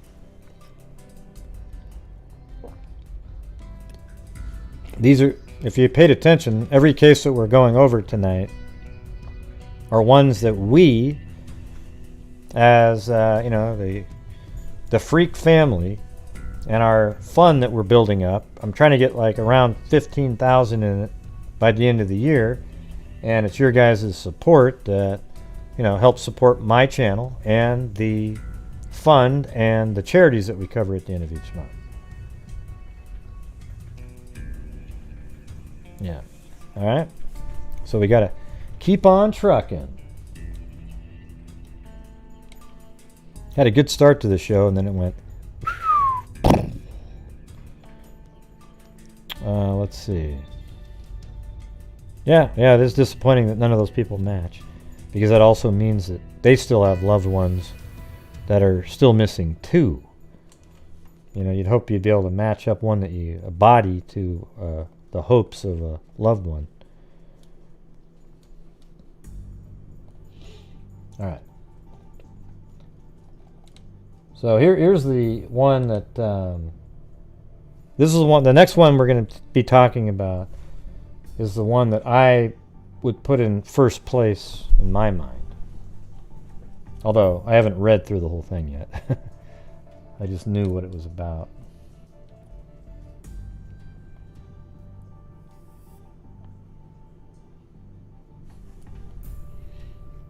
Okay, so this is a unidentified Caucasian / Hispanic male. 2009, July 16th. Homicide. This one is blunt force trauma.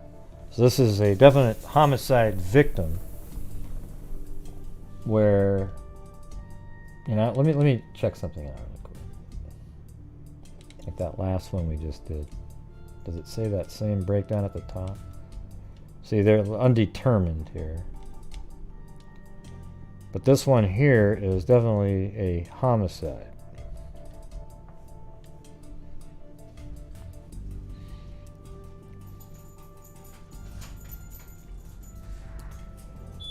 Alright, so on Thursday, July 16th, 2009, At 8 in the morning, I received a message informing me of the discovery of human remains, which had been dismembered, placed inside plastic bags, and dumped in the wood line of the side of the road on Woodward Mill Road. So let's go there. I'm going to make another folder here.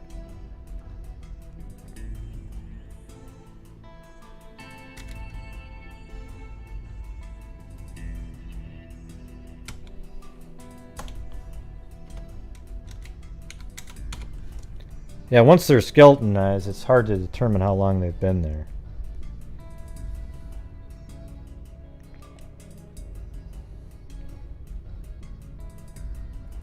Alright, so this is Woodward Mill Road.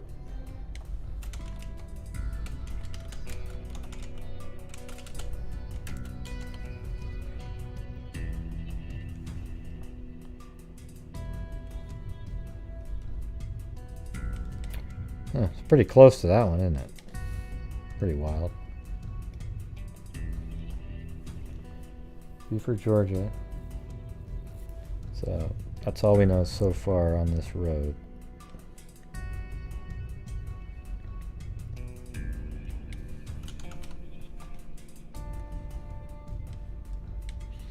On Thursday, July 16, 2009 at 8 in the morning, I received a message. So we had the body found on Woodward Mill Road,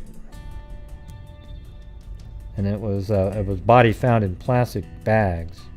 I was then advised to contact Sergeant Vic Passaresi. Sergeant Passaresi stated the remains had been discovered the night before by nearby residents who were walking in the area and smelled a foul odor.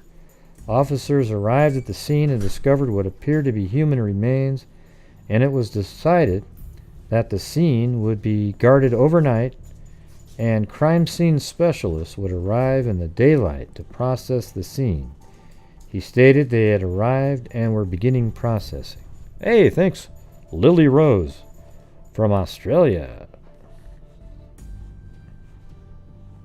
I advised Sergeant Passaresi that our office would accept jurisdiction in the case, and I was currently at a separate scene and would be en route when I completed it. I arrived at the scene at 10:30 the same day, so 2.5 hours after that first call. I was led into an area that had been cordoned off by yellow crime scene tape. The area was on the south side of Woodward Mill Road, east of Satellite Boulevard. Okay, now we can go get that.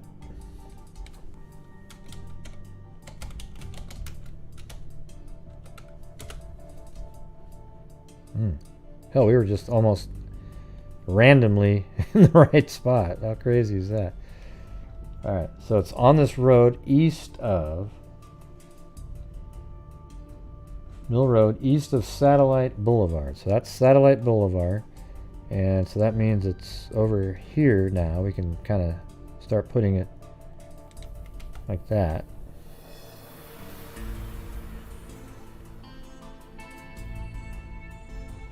Look at that, like, yeah.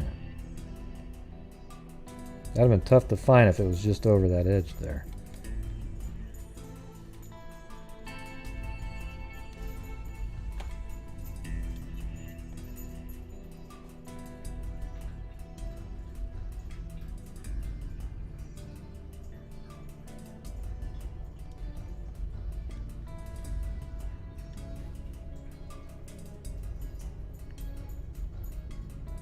Yep.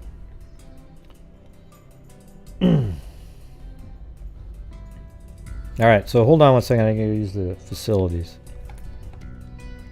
All right. I don't have commercial breaks.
All right, freakazoids. Oh, hey, hey, hey, yeah. Oh, come on. They're not cult mods. Hey, hey, hey, oh, boy. Na, na, na, na, na, na, na. All right, anyways, thank you. All right, let's get back onto this. It had been discovered the night before by nearby residents who were walking in the area, smelled a foul odor. Officers arrived at the scene and discovered what appeared to be human remains, and it was decided that the scene would be guarded overnight and crime scene specialists would arrive in the daylight to process the scene. He stated they had arrived and were beginning processing. I advised Sergeant Pesaresi that our office would accept jurisdiction in this case, and I was currently at a separate scene. I think it's, yeah, that's right. I don't know what it says after that.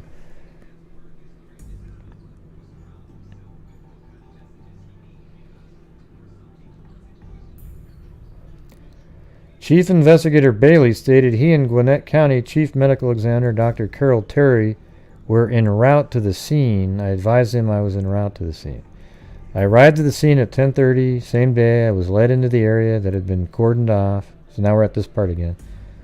It was a heavily wooded area at the corner of Woodward Mill Road and a closed road. Huh, so I bet you it's not right there. How about right here? This road. I bet you anything that's it right there.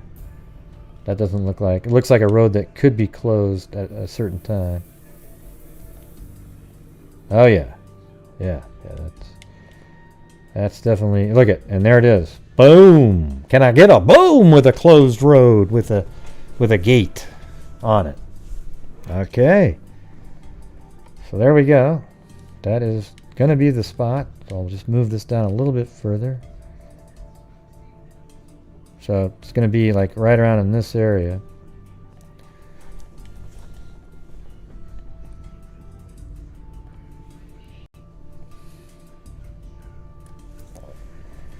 It was a heavily wooded area at the corner of Woodward Mill Road and the closed road. The road was barricaded with large cement barriers. All right.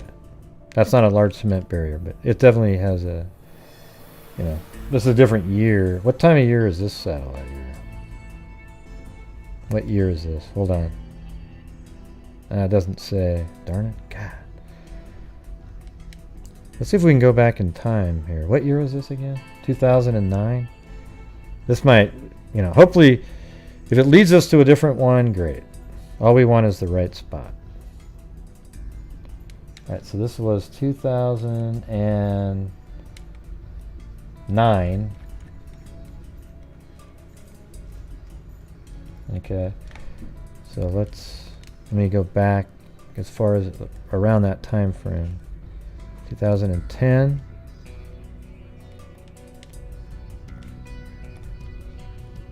It almost looks like those are cement barricades.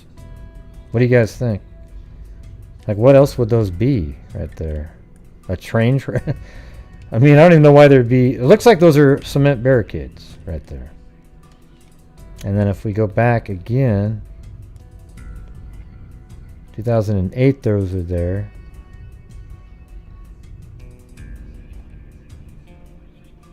Yeah, let me go to like 2010, 11. They're still there.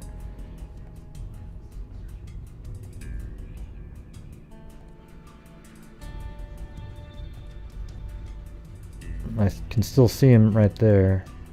You know, we should be able to see those from the road, actually. And then it looks like they, instead of having that cement barricade there, it's... let's just take a look.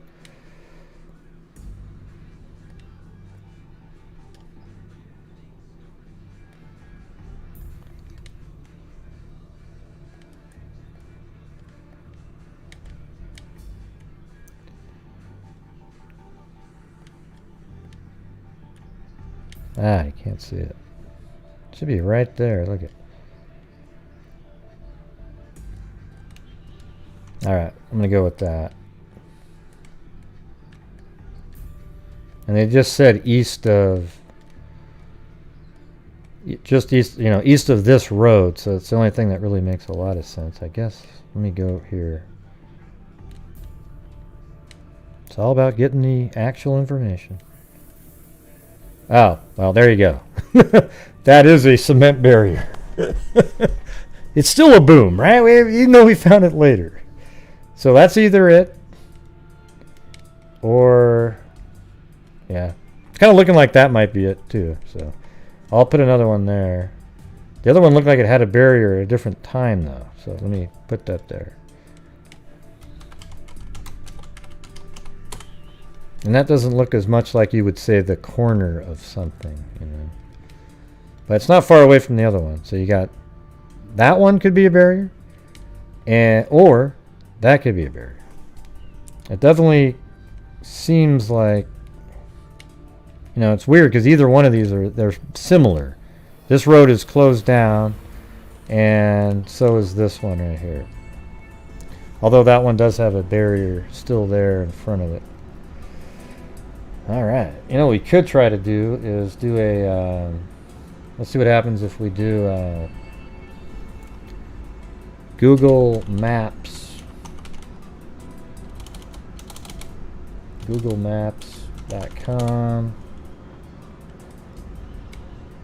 And then we'll say Woodward Mill Road.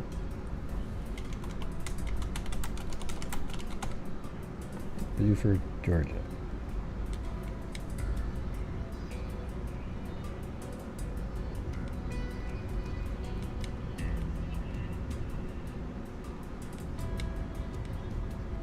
Okay, I think it's right there. And the cool part about Google Maps is they have historical. So that side has the barricade. And let's see if they have, yep, it can't, you can go back and, ooh, 2007 we can go to. And look at that, nothing there in 2007. 2009, however. And there we go. Road closed. Boom, boom, boom, boom. This is the exact year, believe it or not. Let's see when this is. This is crazy time right now, everybody. Listen to this. Watch this. Oh, shit. Hey, listen to this. See, this image right here is June 2009, and the body in the bags was discovered July 16th. So we're talking within 1 month of this street view right here being taken, there's a body in a bag, and it's very possible that the bodies are already in bags right here, because we don't know when in June this was, and they were obviously decomposed. Yeah, zoom in. Yeah, okay, there we go, we zoomed in. But how crazy is that, huh? So I now I really believe that this is the barricade, not the other one. Is that wild or what? God, what are the odds of that? And then 2013. But yeah, that's it. You know what's really interesting about that is 2007, the road was not closed. And then June 2009, boom, it's closed with barriers. Those look exactly the same as the barriers at the other location though, right? So I guess, you know what we can do now though, I guess we have to go look at that. Because now we don't know for sure that those are the barriers. We have one more attempt to make, and that would be at this location. And we can try the same thing, and then we can know for sure if we've got the right one. All right. Okay, so here's a spot where there's cement barriers out here, right? But right now we're looking at, this is 2007. And I see the cement barriers. Now we'll go to 2009 in June. And no, there's no barriers there. So I think we just proved that the other location is the correct one, even though this had cement barriers going across. All right, now can we spend the next 8 hours talking about cement barriers? No? Okay.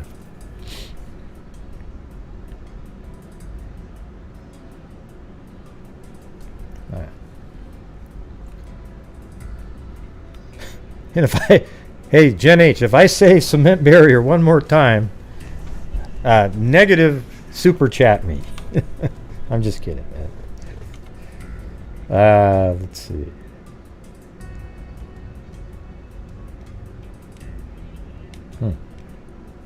All right, so we got it all dialed in now.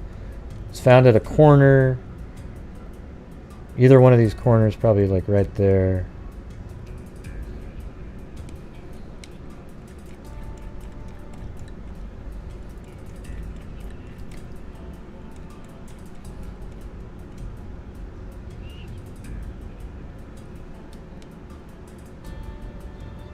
Yeah, I got the right one. We were led to a large area that had been cordoned off by yellow crime scene tape. The area was on the north side of Brown Road, west of the intersection of Morgan Road. Okay.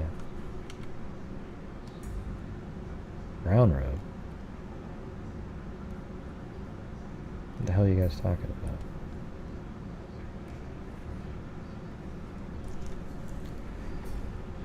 Shit. I hate when they change stuff up on it. Homicide, investigator, skull remains in a wooded area. Maybe we got the wrong one open right here. Hold on, let me try this again.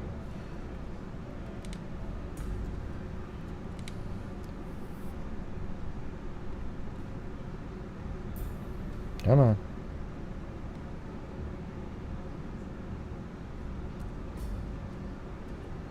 North side of Brown Road, west of intersection with Morgan Road. Okay. And down here, several bones were found, and they may have appeared to have been cut using a saw. Jesus. This is just right out of our nursery rhyme. The cuts were similar to cut bones found on a torso found in 2009 in a separate area. Oh boy. Are we looking at a serial killer here? The next day, or a cleaner of some kind. The next day, the remains were collected, separated from suspected animal and human, and placed on a clean white sheet. The remains were transported to the Gwinnett County morgue for further examination. Yeah. I'm not saying it, Jenny. I'm not saying it, man. I'm not doing it.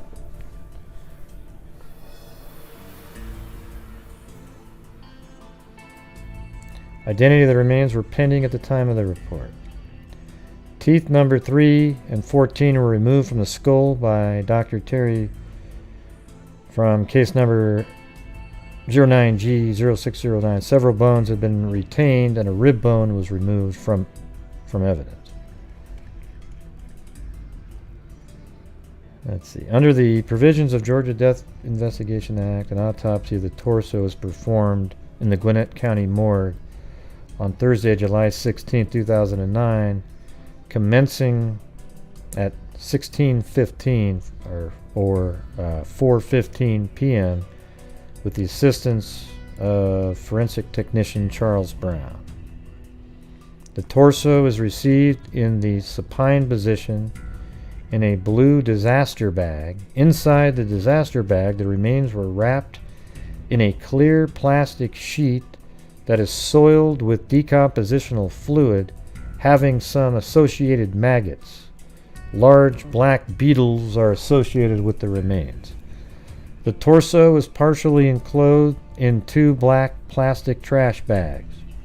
On the outside of the garbage bags are scattered clusters of fly eggs and various types of centipede-type insects. One trash bag is textured, having a diamond-shaped pattern associated with it, and this trash bag has a red drawstring on it. The other trash bag is smooth and has a blue drawstring. The textured bag is over the upper portion of the torso, and the smooth bag is over the lower portion. Each of these bags had been previously torn. Each of the garbage bags contains decomposing soft tissue, associated beetles, centipedes, and maggots. Man, what a nightmare. Yeah, he went to the store and bought a whole new bag, huh? Wrapping the remains on the outside of the trash bags is a black coaxial cable, so, you know, like a cable for your cable TV, that type of cable, that has a diameter of 1/4 inch. Decompositional fluid had decomposed soft tissue are on the cable, and decomposed soft tissue. So there's, like, you know, human matter on the cable. The coaxial cable is knotted in an area that corresponds to the lateral right lower quadrant of the abdomen. An additional knot in the coaxial cable is located in an area that corresponds to the proximal anterior left thigh region.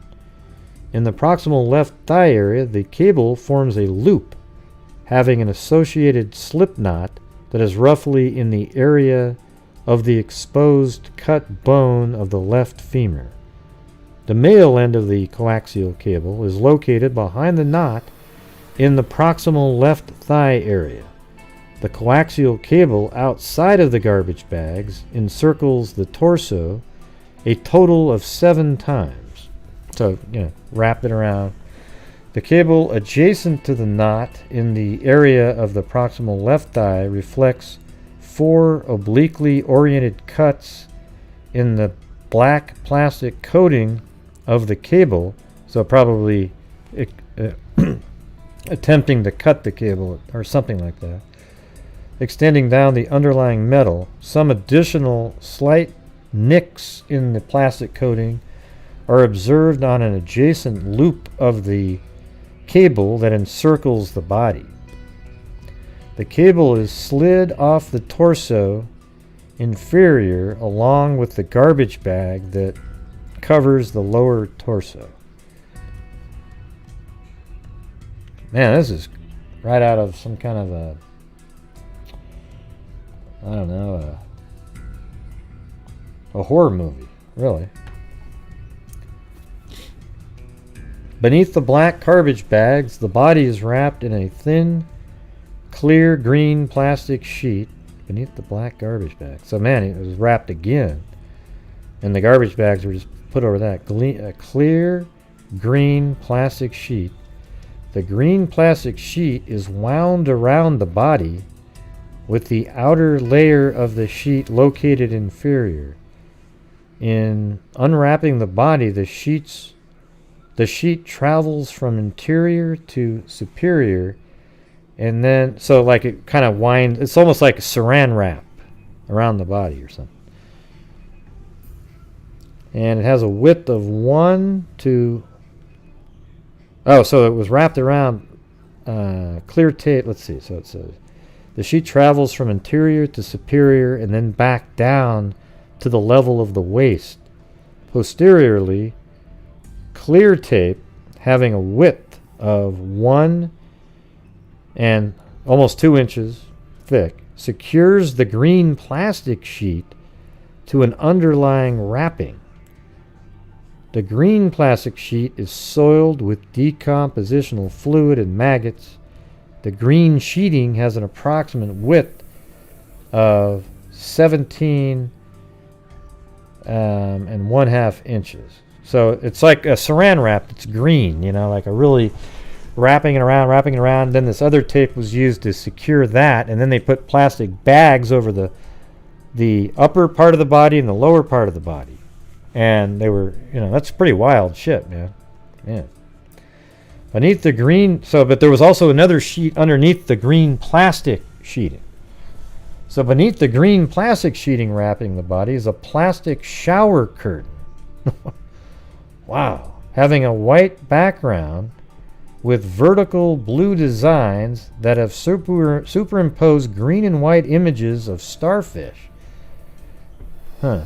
Sort of one, that almost sounds like something a kid would have in a house. Images of starfish, conch shells, and other types of seashells. like a kid's bathroom or something. Round holes at the top of the shower curtain are positioned inferiorly relative to the body. So let's see, round holes at the top of the curtain. Okay. So that means at the bottom, I think. This plastic shower curtain tears easily and has multiple full thickness defects in it. The patterned side of the shower curtain is next to the body, and the plain white side of the shower curtain is positioned outward. The shower curtain is extensively soiled with decompositional tissue and fluid. Some of the decompositional fluid on the printed side of the shower curtain appears blood-tinged, and swabs of this bloody material are obtained. Appropriately positioned over the lower torso is a pair of plaid boxers. Appropriately positioned over the torso. So it means that they're on correctly. I wouldn't say anything's appropriate about, it's like,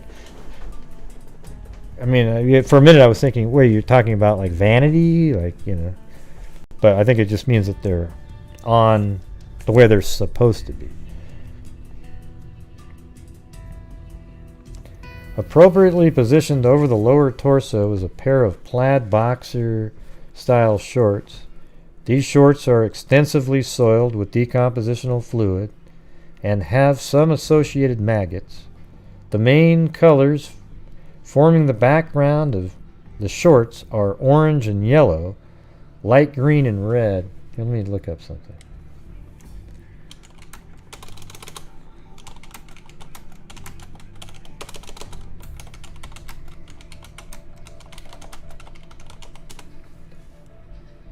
Let's see. So you can get maggots pretty quick. It actually says within minutes of death, blowflies are attracted to fresh corpse and begin laying eggs in open wounds and body cavities. The eggs hatch in 1 to 3 days, and young larvae, maggots, grow rapidly as they feed on the soft tissues of the corpse. So, sounds like it's going to be pretty recent. Hey, Nance G, did your hand fall on your cell phone there? A lot of mumbo jumbo right there.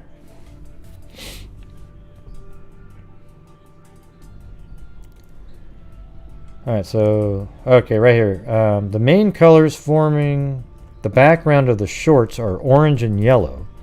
Light green, red, and dark blue stripes are on the shorts. The waistband is faded blue to gray, the Tommy Hilfiger logo. So that makes it sound, I mean, what kind of people wear Tommy Hilfiger? Those are usually, somebody looking for, at least they sold them at Nordstrom's when I used to be a stock person there, and I sold during the holidays. But yeah, I mean, Tommy Hilfiger isn't really like low end. Logo is in the front of the waistband, and Tommy Hilfiger is printed on the inside of the waistband in a repetitive fashion. The fly area is buttoned. Okay. The tag in the back of the shorts has Tommy Hilfiger size large. Some thin, linear, full thickness defects are on the left side of the front of the boxer shorts. A slight amount of pine straw is adherent to the remains. Also in the disaster bag is a plastic bag. The contents of this plastic bag are examined by investigator Reeves. Included in the bag are miscellaneous papers, magazines, and synthetic hair. That's interesting. Wow. I wonder if the synthetic hair is from the killer who had maybe a disguise on, or, I don't know. No items that are directly associated with the human remains are observed within the bag. At the time that the contents of the bag were examined by investigator Reeves, a name and address discovered on some of the miscellaneous papers was provided to investigator Shelley Millsap.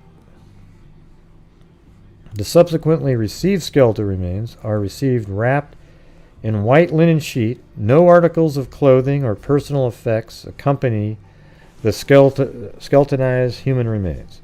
A brown paper bag of suspected non-human skeletal remains accompany the human skeletal remains.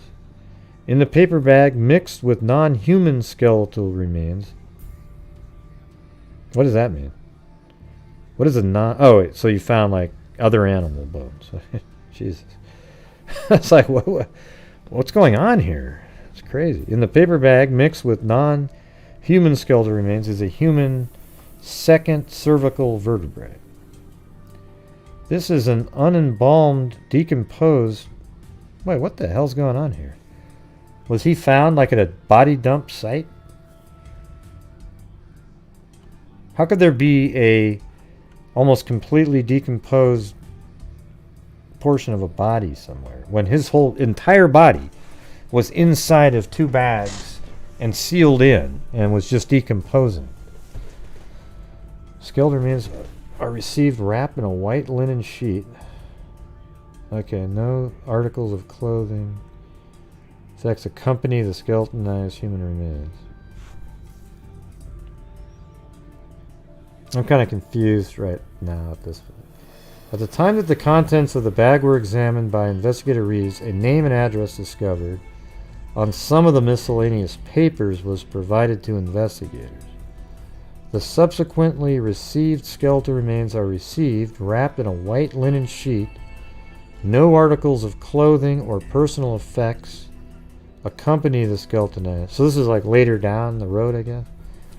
A brown paper bag of suspected non-human skeletal remains accompany the human skeletal remains.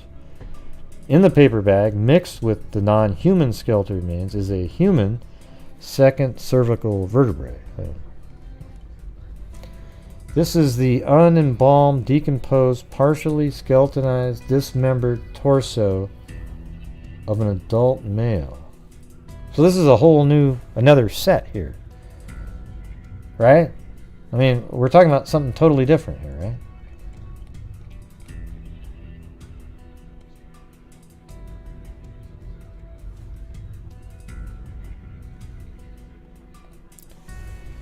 Huh. I'm totally confused now.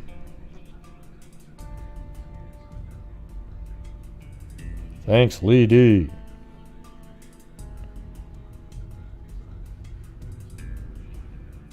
Man, this is wild. A brown paper bag of suspected non-human skeletal remains accompany the human skeletal remains.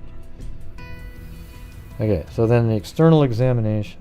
This is the unembalmed, decomposed, partially... Okay, so this is probably the full body. Skeletonized, dismembered torso of an adult male. The head has been severed at the level of 5-6 cervical vertebrae. Each upper arm has been dismembered at the level... So this is inside... Okay, so this is inside all of that wrapping. Okay. So after unwrapping this entire craziness with the shower curtain, then green sort of like saran wrap, and then wrapped... And then there was 2 garbage bags over the top of that. Inside of that is what we're talking about now. Okay, good. Okay, now it makes more sense. The torso weighs 67 pounds and measures 33 inches in length. In association with the incised, decomposed stump of the neck is a ring of cartilaginous tissue that appears to be present. Numerous maggots, which attain a maximal length of 1.6 centimeters, beetles and apparent centipedes, which only seem to have about 10 legs, are associated with the remains. The skeletonization of the remains primarily affects the anterior and lateral left chest, as well as the medial right chest. Skin slippage affects all areas of the torso.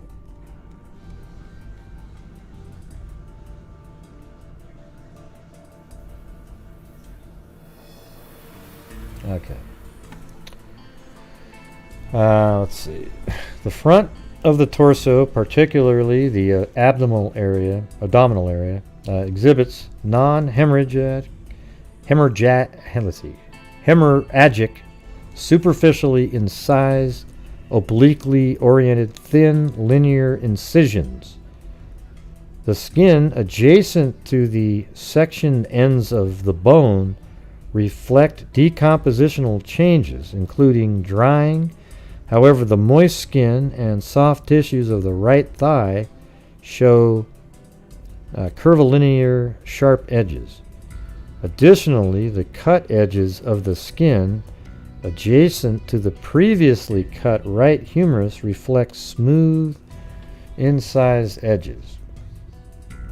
Examination of the anterior torso shows no evidence of acute pre-mortem traumatic injury that penetrates the torso or the thighs. The multiple incised superficial injuries on the interior torso, extending from the left lower chest to the upper abdomen, measure 8 by 7¼ inches in overall dimensions and are oriented in different directions but are generally obliquely oriented individually, ranging from 3/8 to 2¾ inches in length. Several superficially incised injuries are on the anterior left thigh area underlying the previously described defects. The abundant, relatively straight pubic hair is dark brown to black and appears consistent with somebody that's not black, it says. Slight stria are on each proximal thigh, and the scrotum is located due to decompositional changes. Decompositional changes distort the penis. The prolapsed mucosa of the anus shows decompositional changes, and aggregates of maggots are within the anus. The back shows small oval partial thickness disruptions secondary to postmortem insect activity, and the skin of the back has sloughed, I think. There is no evidence of pre-death trauma that penetrates any of the body cavities, and incised appearing. Shallow linear disruption in the soft tissue extends obliquely superior from the area of the posterior left axilla. Don't know what that just said. A slight green discoloration involves each flank and the lower back. The buttocks are atraumatic. No smell or odors of decomposition are associated with the subsequently received skeletonized human remains. And as always, everybody, we've got to play the... This video contains subject matter that may be offensive and disturbing to some people.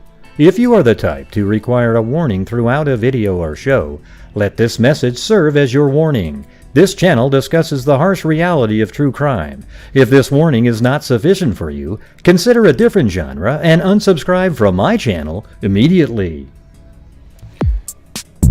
Well, there you go. All right. I think it was a good time for that.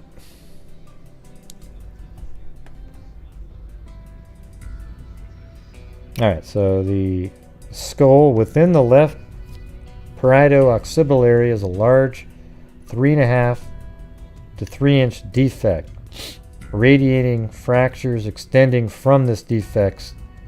So maybe you got hit in the head with a hammer or something like that, or the edge of an axe or something, into the left parietal area, focally abutting the sagittal suture. A thin, non-displaced fracture also extends into the posterior right parietal bone.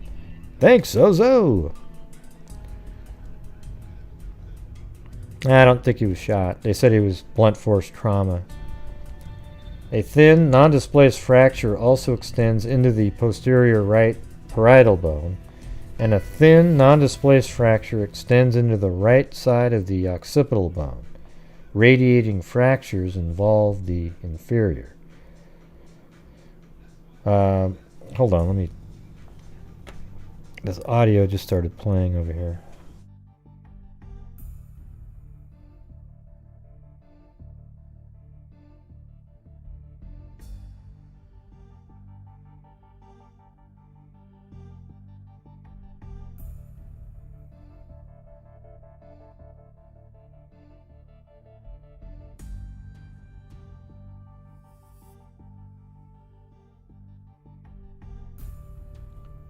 Oh yeah, this one's a wild one.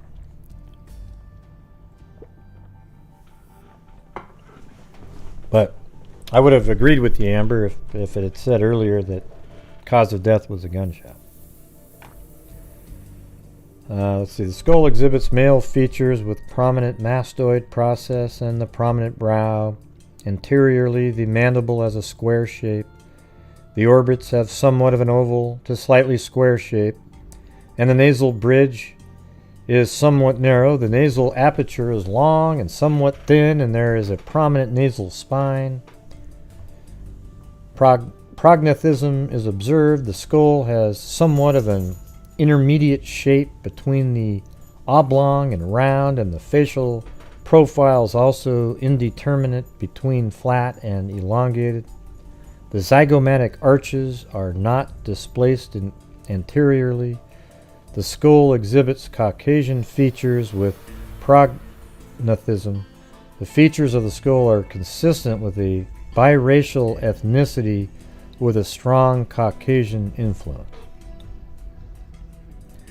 The mandible shows post-mortem carnivore activity with gnawing of teeth and lesser disruption of each coronoid process. The maxillary arch shows post-mortem loss of teeth 1, 4, 5, 8, 9, 11, 12, 13, and 16. The remaining maxillary teeth have no fillings or carious lesions. 2 recovered teeth, number 22 and 28, have been replaced into the mandible. Teeth, number 19 and 30, are remotely absent from the mandible. Tooth 18 has a large carious lesion involving its lingual occlusal surface. Tooth 31 has 2 large caries. One is on the lingual occlusal surface and the other, so that must mean on the inside of the, near the tongue, I guess. I don't know.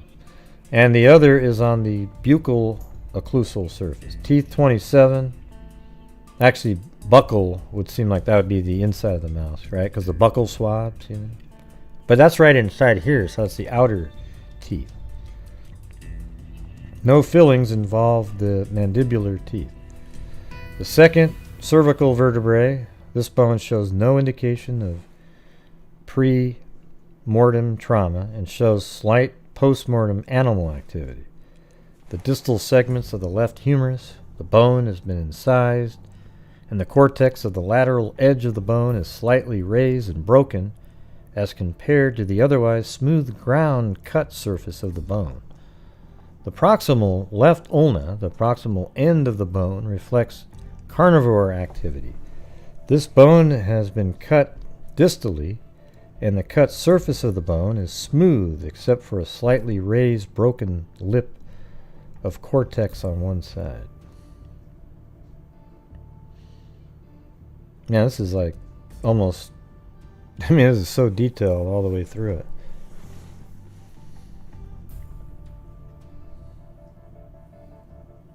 I'm trying to, I might move, it's like go down to where they're kind of breaking down what happened. But I'll put it on the screen, so later if you want to read these yourself, it's right here, okay?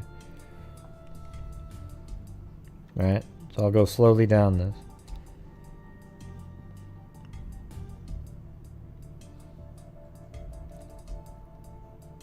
If we get any medical examiners out there, they can break it all down.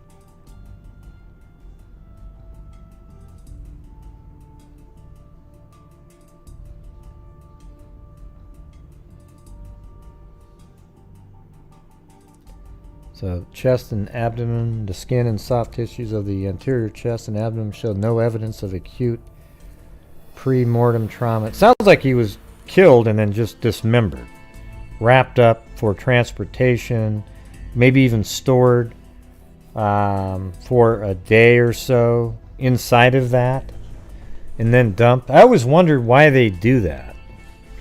Maybe it speeds up decomposition or something, but like, what's the point of wrapping somebody up in that many? You're like almost preserving them. And why did you cut them up only to put them all together in one spot? Was it for the transportation purpose? I mean, it's a lot of weirdness here, right? Why would you chop somebody up into parts and then, but then put them all in the same wrapping? You saw that sounds like a serial killer at that point. That doesn't make any sense. I mean, if you were trying to strategically do something like that, you might cut them into parts, throw the hands 100 miles away somewhere, put the legs over there, do this and that and the other thing, and then by the time you're, you know, it just seems odd to me. I don't know. You could just wrap them tight with the arms right next to them. Seems kind of crazy to me.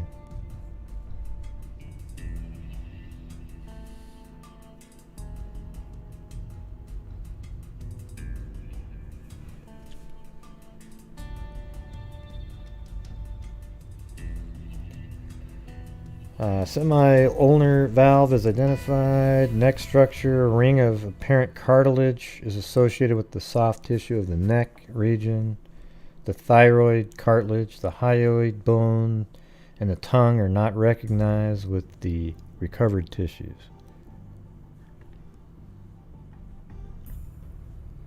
Yeah, but here's the thing: is like, I get why you put them in. The body was wrapped in a shower curtain first. Then the body was wrapped in green sort of saran wrap, wrapped around, all around. And then after that, the body, it was wrapped in, I thought they mentioned something about tape, sort of fasten that in there. And then over that were garbage bags. Okay, but then apparently all the body parts are inside of that structure. Yeah, I was saying that maybe they thought the decomposition would happen, but what would be the point then of dismembering the body if you're going to keep everything together? A lot of strangeness there.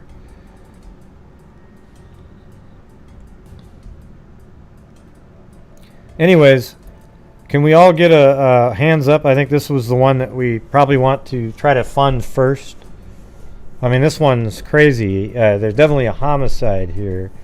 And maybe I think it's like, if you know this was 100% a homicide. If you know who the victim is, it might lead to the killer, right?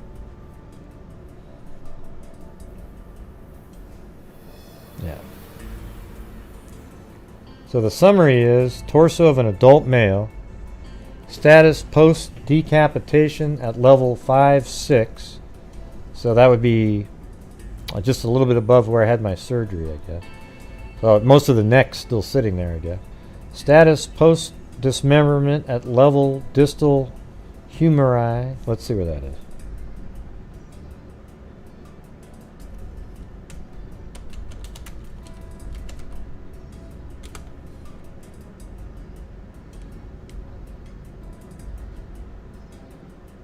Yeah, that's crazy.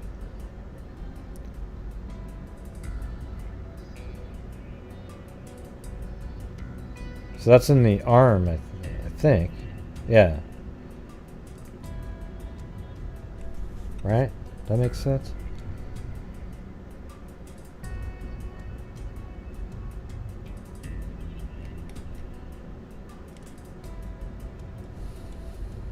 Is that at most? Dismemberment at level distal humeri. So it looks like right there. Like basically right at the joint. Dismemberment. And then distal femur, I bet you that's at the knee. How much you want to bet?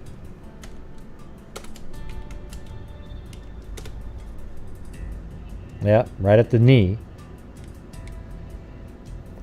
Superficially incised injuries of the torso. Huh, so there might have been some stabbing as well here. Left thigh post-mortem. Well, no, it says superficially incised injuries of the torso and interior left thigh post-mortem. So that means maybe there was attempts to cut at a different spot at some point. And it just didn't, then they changed, almost like a hesitation mark. Decompositional changes with focal skeletonization of interior and anterolateral left chest and medial right chest. No evidence of significant pre-existing natural disease. So, healthy person wearing, what was the name of it? What was that brand again of the shorts he had on? I was going to say Cutter and Buck, but I don't know if that was it. That doesn't sound... Tommy Hilfiger. Watch this. 1, 2, 3. Here we go, everybody.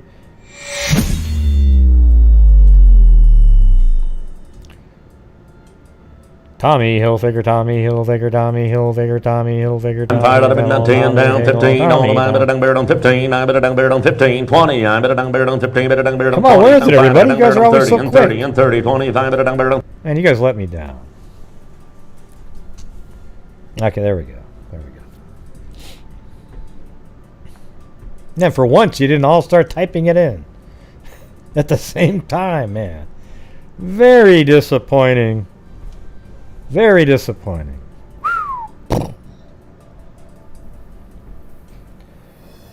Okay, so they subsequently recovered skull, skeletonization of subsequently recovered remains.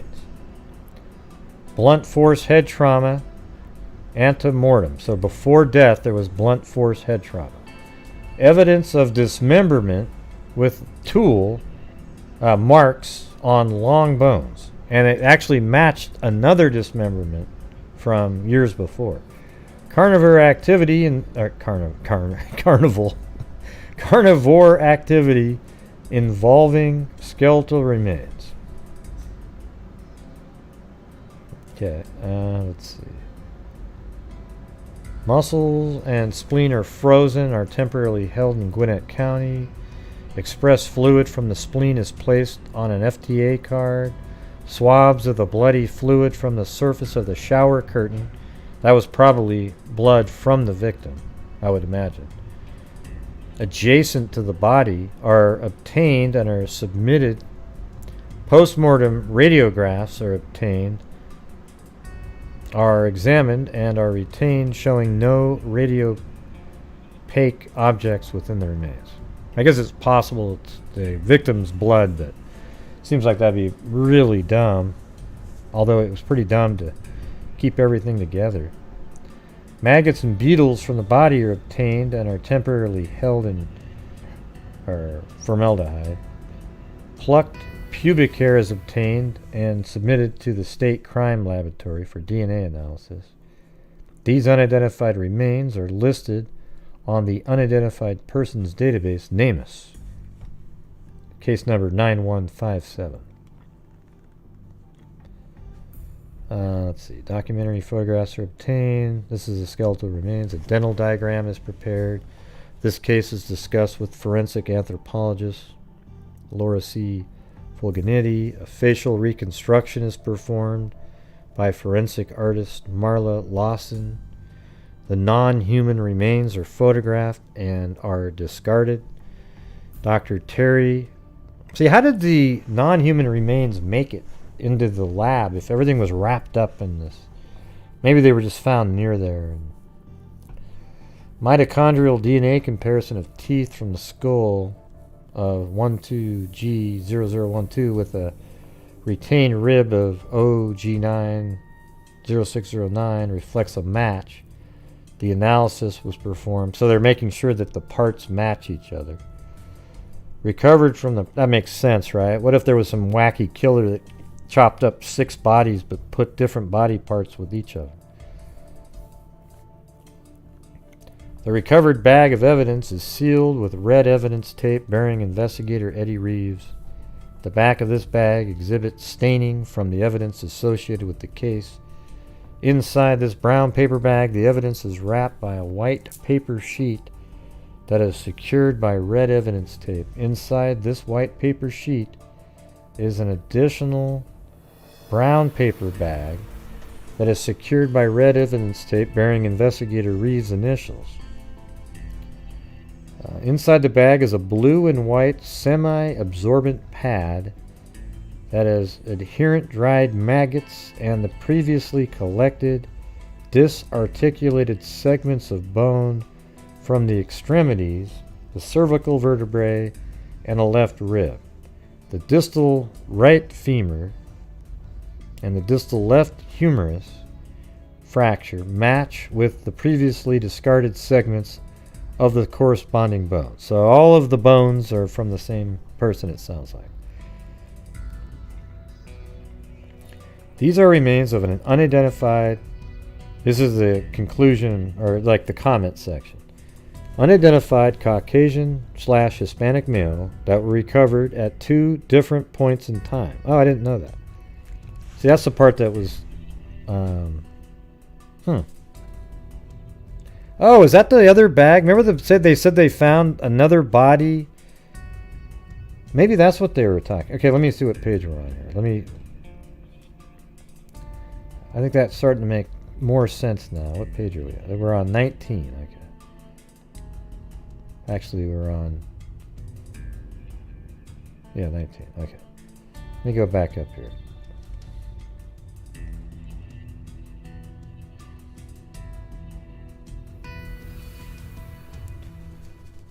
Corner. Wow. Located wooded area, illegally dumped garbage, tires, and other items. Chief Investigator Bailey stated remains were inside plastic garbage bags. Gwinnett County crime scene specialists had completed their processing of the area.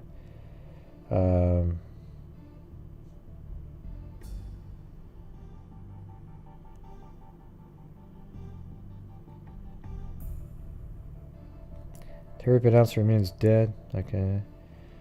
Examinations are the descendant was placed in transportation. I think I remember we read about another.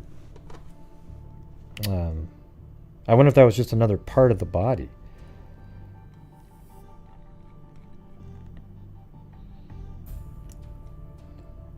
I received a message instructing me to contact investigator Whaley of the Gwinnett County Police Department, Homicide Division.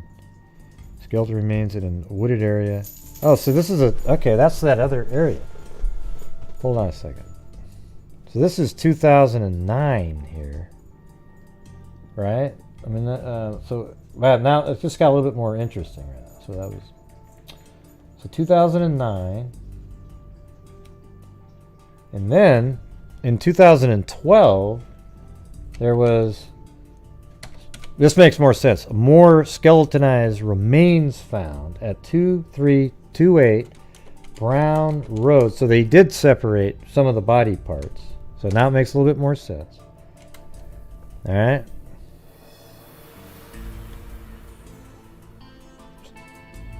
So that was found right here, like in this area, probably in the woods out here.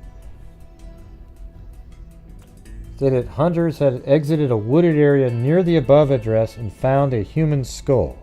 So the head and everything was separated. So now it's not as weird. Okay, now it makes sense.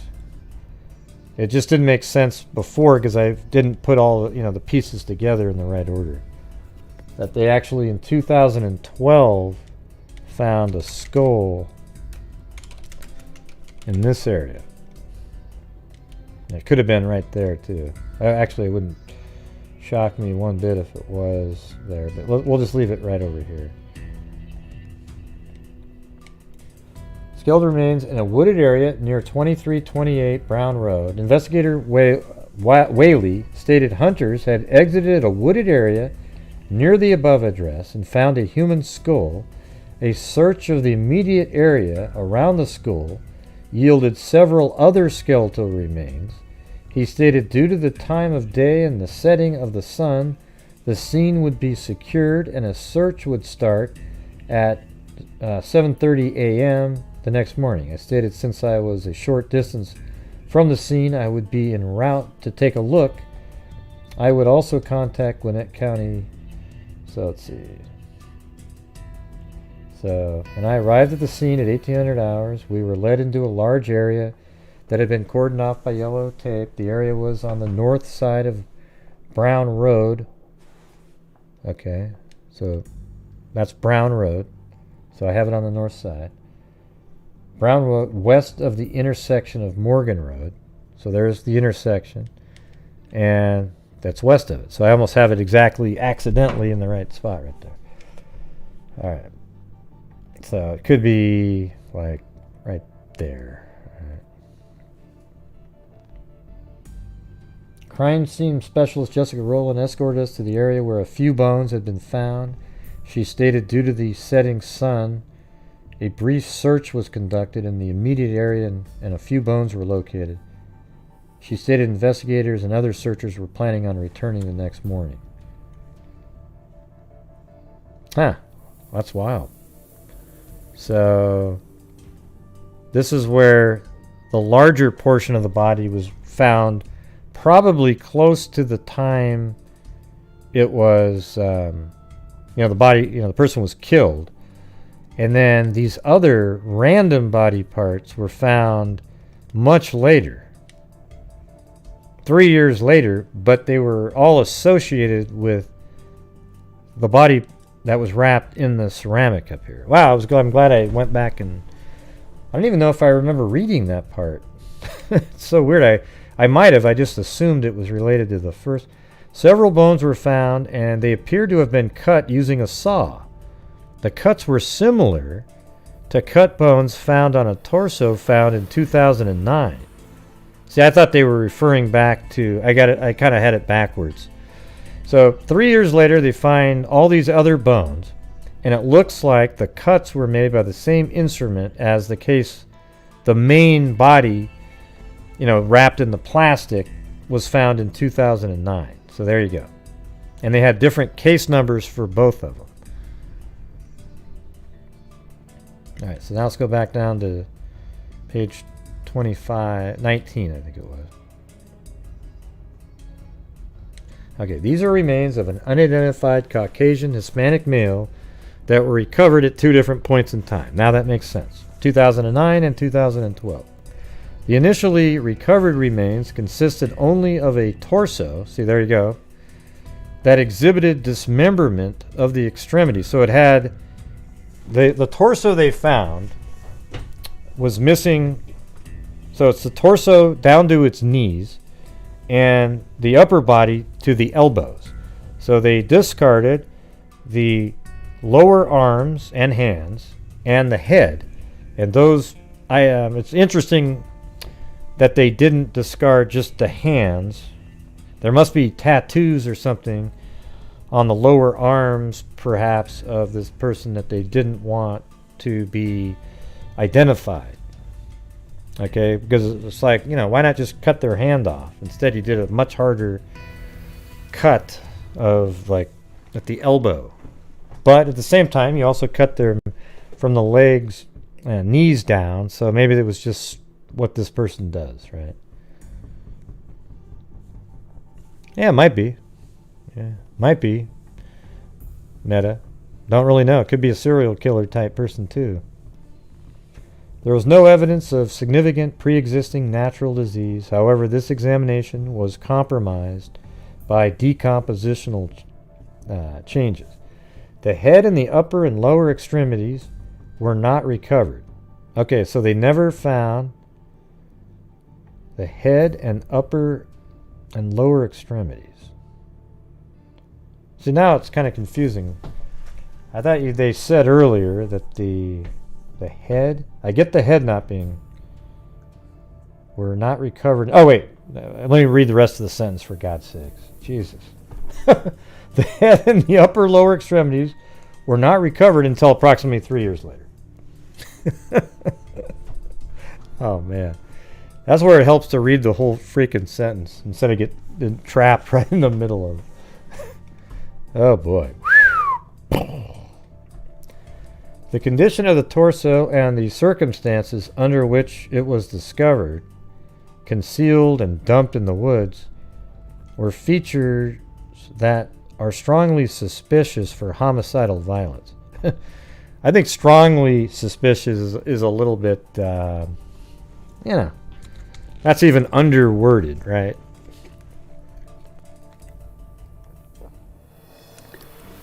It's like, obviously.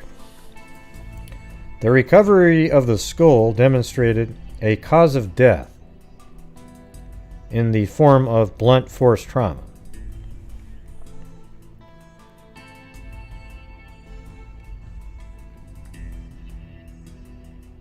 Okay, so this is additional information. On July 16, 2009, a decomposed, partially skeletonized human torso was found in a wooded area off Woodward Mill Road, Beaufort, Georgia. The remains were that of a Caucasian male with a head severed and missing, and each of the extremities severed and missing. A search of the entire area was conducted with no further remains found. An autopsy was performed on the torso. The incised ends of the bones were disarticulated and held as evidence.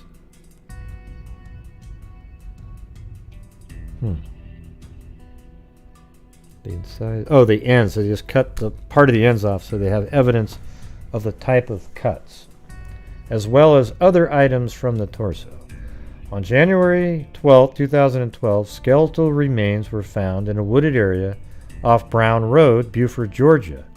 A hunter walking through the woods to the roadway saw a human skull. A search of the area was conducted and found, in addition to the skull, were the following human bones: the mandible, vertebrae, so like maybe of the neck or something, humerus, radius, patella, that's tibia, fibula, metatarsals. Yeah, so it's like hands, fingers, the patella is like right below the knee. So it sounds like they found those exact parts, the below the legs, the arms. Due to the cut on each of the extremity bones, the thought of the 2009 case came to mind. Recovered from the scene were bones that had not been recovered from the scene in 2009. The bones were collected from the scene and taken to the Gwinnett County morgue for examination.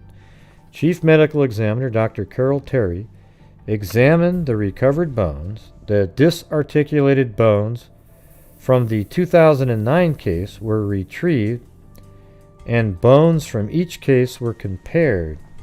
Terry was able to match the cut humerus from 2009 to the 2012 case, and also the cut femur. The cut made by the saw used matched exactly. The rib bone from 2009 case and teeth number 3 and 14 from 2012 case were packaged and sent to the University of North Texas for DNA comparison. A clay facial construction was completed by GBI forensic artist Marla Lawson of the skull. I wonder if that's out there. Of the skull found on January 5th, 2012. The image was disseminated to the media. On February 2nd, let's see.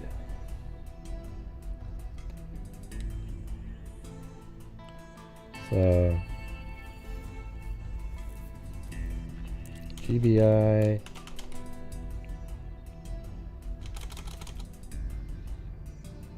facial reconstruction, and let me get the 2012.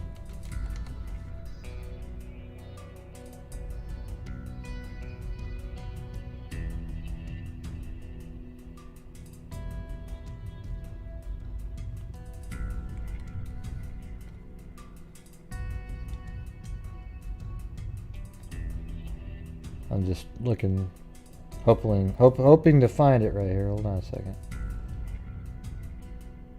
No, that was 2007. That's the wrong one.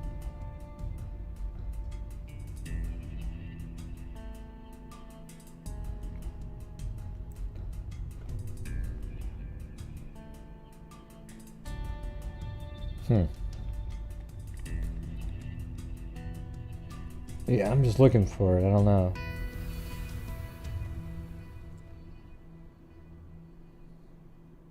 And there's one from 2016, but is that it?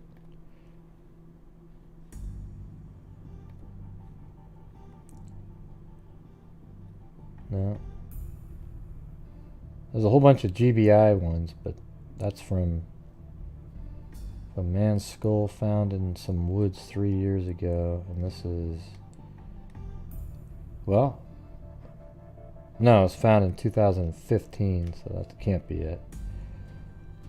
This is just something I was looking at, but that's not the one.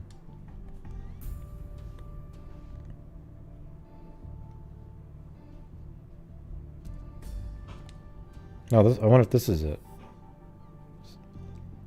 Ah! Police are attempting to identify the man whose dismembered torso was found in 2009 and whose skull was found in a wooded area near the Mall of Georgia earlier this week. Let me see.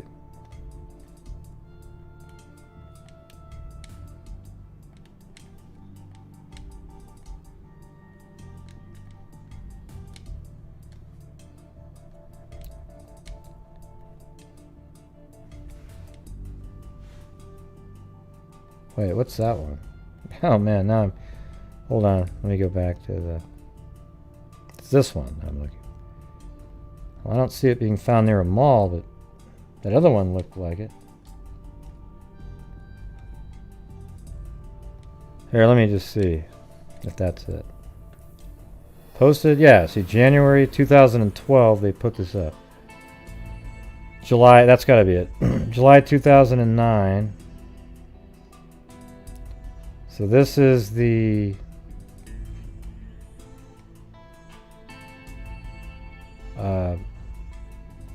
I don't know what you call it. Just a model of it. It's done in 2012 though. But that's it. An individual walking in a heavily wooded area off Brown Road, January 5th, found a human skull and scattered skeletal remains. So there it is. I'm gonna add that to the folder. It'll be interesting to see the real person and see what kind of match we can get.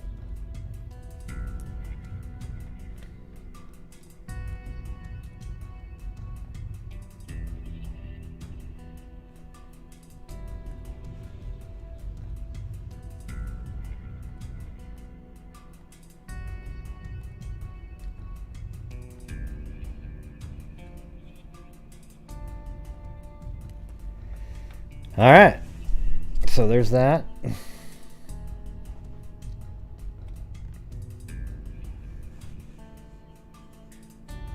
A clay facial reconstruction was completed. Let's see. Telephone number. Mr. Hernandez was last seen. Okay, let's see. His name. Let's see. Office. After seeing an article in a local Spanish-speaking newspaper of the facial reconstruction, she said the image had a very strong resemblance to her missing brother. His name is Jose Antonio Hernandez, date of birth May 30th, 1947.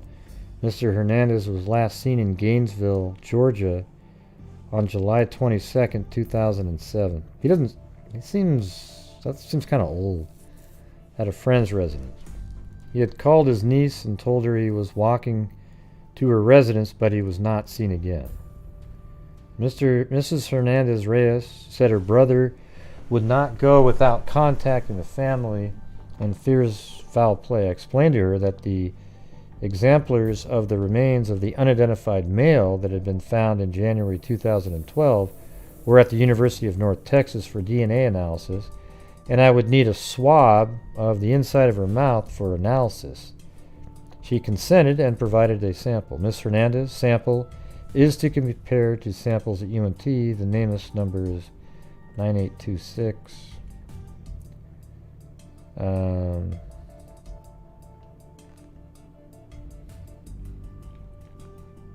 did they ever come back with a result from that? I don't know if you're still out there, Misty, but human DNA extracted from was analyzed for 14 genetic loci using applied biosystems. Analyzed for human mitochondrial DNA. The genetic data obtained, uploaded into CODIS. The nuclear genetic obtained from...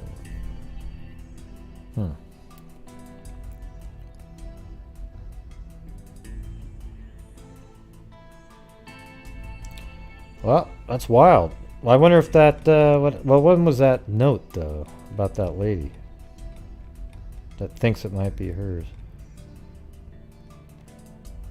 That was way back then, though. So obviously it didn't match. It was 2012.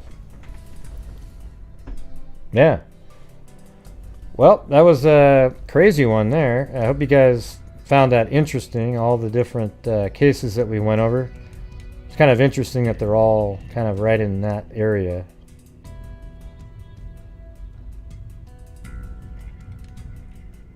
Although I guess that's the county they're in, you know. So that's where they would be. This is the county right there. But what's weird about that is then you think, well, man, if there's that many in that county, there must be some in this county, that county, that county, that county, that, you know. There's just tons and tons of missing people and bodies that have not been identified and so forth. So maybe tomorrow I'll get to the other folder that I created for tonight, but switch the topic to this. So I hope you guys found that interesting tonight. It, you know, definitely, I think we're going to choose that last one to help out on. And, you know, maybe two of them, really. Thank you, Cindy Leon. And thank you all for showing up tonight. If I had the link to Sayama, I'd play it right now. It makes me, I feel like I need to be doing that. I forgot the guy's name. I never remember that guy's name. It's like, shit.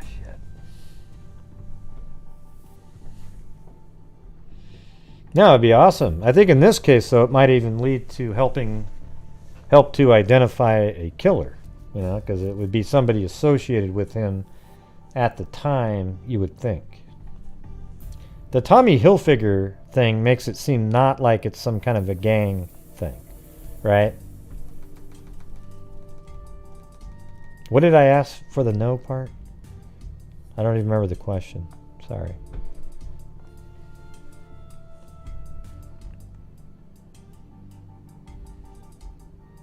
Yeah. All right, everybody. You guys are just really chatting up a storm tonight. It's, oh, playing Sayham. Oh, yeah.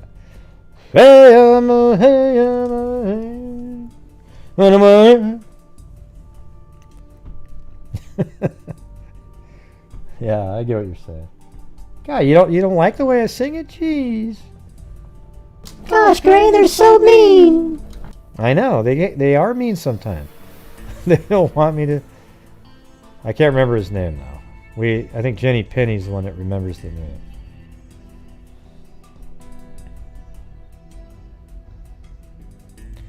Yeah, well, anyways, I'm glad you guys like the topic tonight. I know there wasn't a lot of visuals, but I tried to help out by going to each of the scenes and so forth. And boom, we are making a difference. All right, and thank you all for supporting my channel and the great charities that we cover and building up the DNA fund. Okay, hopefully you guys feel like it's worth it.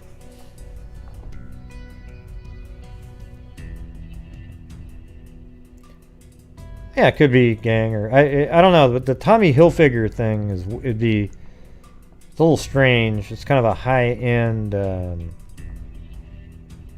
undergarment. So, yeah, maybe you got it as a gift. I don't know.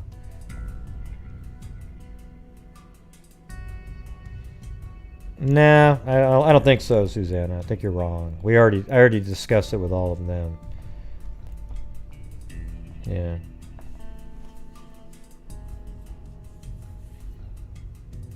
Yeah. It's white or Hispanic. The other one, like for example, if you're African American, genetic genealogy is harder to do because so few African Americans compared to, you know, I don't know what you call it, compared to anybody else really, don't do genetic what do you call it, the like Ancestry.com, and then upload the GEDmatch, and then select the law enforcement option. Okay, it's not in there. It's not as high as a number. You need a lot more people in there, so it's hard to do genetic genealogy. You can sometimes narrow it down a little bit, but just tough. It's tough. Yeah, but nobody said it's an illegal, Susanna. You completely misread or didn't hear the entire story. Okay, it said he was white or Hispanic, and that's what they almost always say anyways. Some kind of a mix culture, it said. And then it also said that, you know, he's also wearing Tommy Hilfiger and various things like that. So we'll have to see, but that's the one I want to do first. And then there's another one, and that one it's crime related too. Okay, so it's kind of nice to be able to do one that has something to do with that, you know, it's related to crime right when you do it. The other ones could be just well, you know, one of them seems like a body dump site, but we can do two of them, so that's the one I'm going to be doing. We all wore it back then. I don't know. That was we're talking about 2009.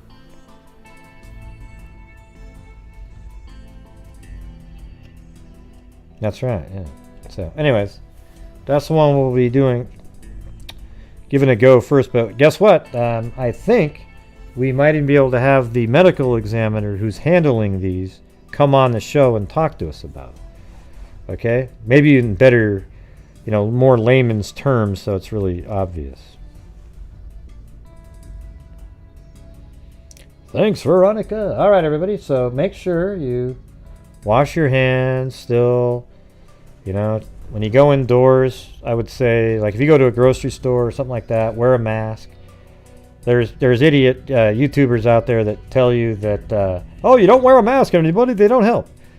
Listen, it is true that a cloth mask does not keep you from catching the coronavirus. However, it keeps your particles from spreading around if you cough or talk loud and all that kind of thing. And the other person talking, so you're less likely to catch it if everybody is wearing a mask in an inside area, okay? Nobody out there has ever said, hey, if you wear a cloth mask, it protects you from Nobody's ever said that, okay? And so that's just the truth of it. It does, though, help the particles from not quite spreading out as far when you're blasting out or talking loud. Yeah, that kind of thing. Yeah, and, you know, before you eat anything, especially if you left your house, wash your hands every single time. Hey, thanks, Pink Lady Luck. I was checking out Pink Lady Luck's channel. She's one of those ones where you just kind of go over there and veg out for a while, and she talks about stuff, and sort of like a little bit like Chasing Truth used to be. I mean, she's still kind of like that. Just has a little bit bigger. I don't know how to explain it. Sometimes people are hoping she gets back into the drama stuff. Sometimes I see some freaks over there if I just pop in there randomly.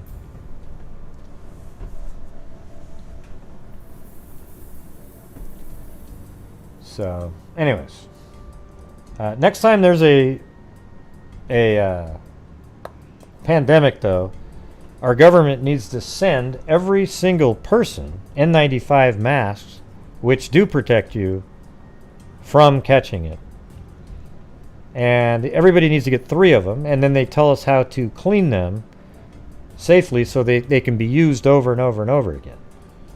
And you just take short trips to the store, get the hell out of there, right? But they didn't do that. And I think that would have been a huge benefit.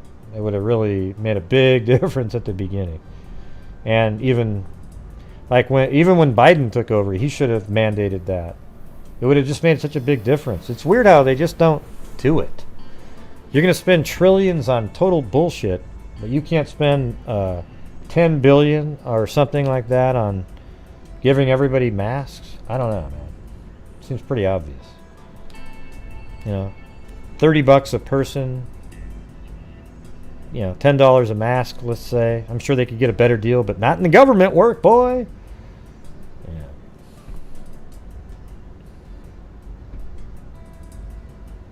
Yeah, it's still mixed messages right now. The entire Biden hasn't handled the pandemic any better than anybody else. He just keeps saying different thing here, different thing there, different thing here. Trump, he had mixed messages too. He sort of had the cheerleading. Hey, everything's great. But in reality, we needed a little bit more. The masks and everything needed to be pushed a hell of a lot better then. Now it's just, all over the place. We don't know what the hell's going on. Okay? I think everybody knows internally what the right thing to be doing is. Okay? When you go to the grocery store, something like that, wear a mask. Try to wear an N95 mask. When you're out walking around in parks, don't wear one. Now, after you've been fully vaccinated, I would say that you don't even have to ever think about wearing a mask when you're outside doing anything. When you go inside, if you want to, you can wear a mask. But if you're with other people who are all fully vaccinated, do not wear your mask. Sit in the room with all your friends that are completely vaccinated and don't wear your mask. Because they've told us that taking the vaccine is very effective, and it's 100% effective against severe COVID disease, which is what everybody fears. So there's got to be a point where we have to trust what they've said and boom, get moving, right? We got to get back to doing shit. Unfortunately, we're only, which is shocking to me, we're only at 35% of people are vaccinated. It's crazy. The numbers are dropping. Man, they are going to be the incubators for all the new variants that keep coming out because they don't want to be part of destroying the virus. Oh, let everybody else do it. We'll just be beneficiaries of the herd immunity part. Yeah. Okay. All right. That's what I always say every year on the flu. You get enough people that are responsible enough to take the flu shot that other people don't get it, and they say, see, I never get sick. Well, right, because there was enough people that got the flu shot that made it so that it wasn't likely that you would catch it. Okay? Unfortunately, the coronavirus isn't like that at all.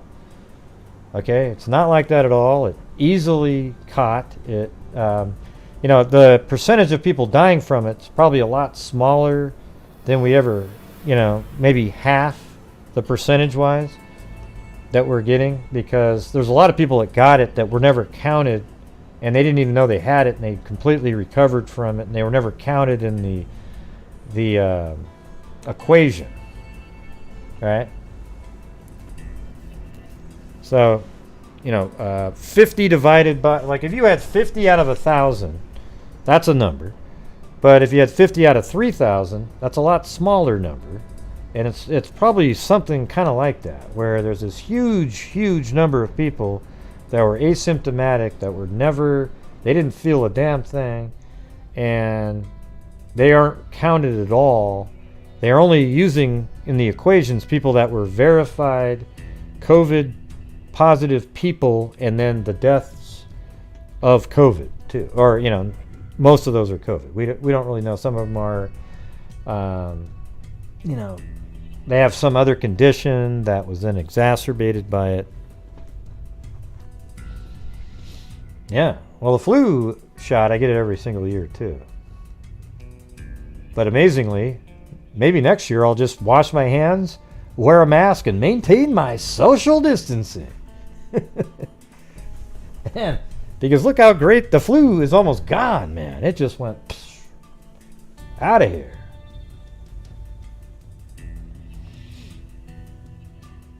Yeah.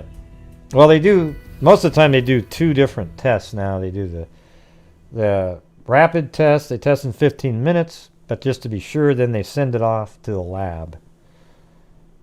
Yeah. That's what they did for me. I went and got tested just, I don't know, 4 months ago or something. I thought I felt funny and didn't have it. I'm glad that they changed the testing a little bit.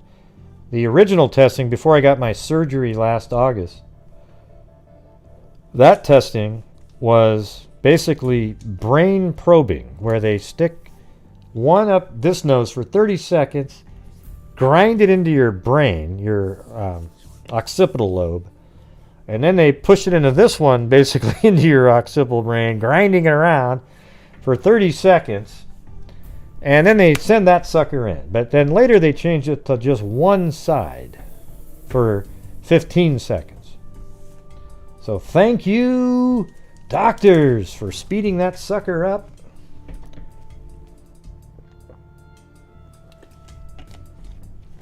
Yeah.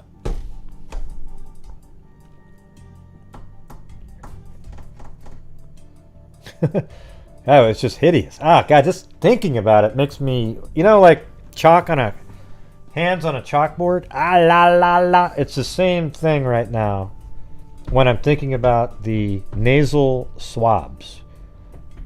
Okay, like, yeah, that's right, Scott Holland. That's exactly right. Oh, jeez. Ah, don't say it. Don't say it. Chewing aluminum foil. Oh, man. Well, they don't want it because it's rushed out because they're paranoid people. This is probably... every doctor I've talked to, including family members, say it's one of the best vaccines ever made. New technology. It works. I guess people would rather have had us wait for 5 years, slowly testing as we go, as millions of people die, instead of actually just saying, man, we've got great scientists. This shit works. Yeah, that's how I look at it. I was like pumped. Well, my God, really? A lot of really paranoid people. The same ones that think maybe there's nanobots. It's got to be 5G, man. They're putting in little, detectors. They know where we're all at now because we got vaccinated. Ooh. Come on, guys.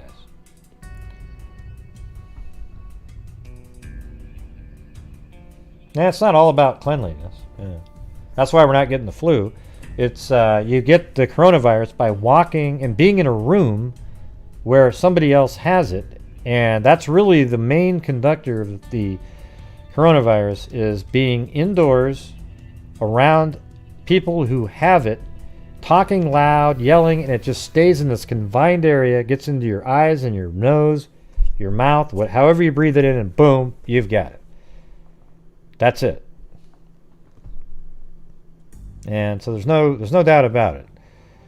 There's a lot of people, wackos out there that always come up with all this crazy stuff, and if here's the thing: I don't care if you don't want to take the vaccine. Well, I mean, I care in fact you're sort of really being risky with your life at that point, but it's your choice. But you also should be okay with the fact that maybe restaurants and things like that aren't going to allow you to go in there until you're vaccinated, because they don't want to be responsible. So maybe if you signed a waiver before you went into the restaurant saying, hey, if I catch it from somebody else in here, I'll take all the blame. Yeah, sure.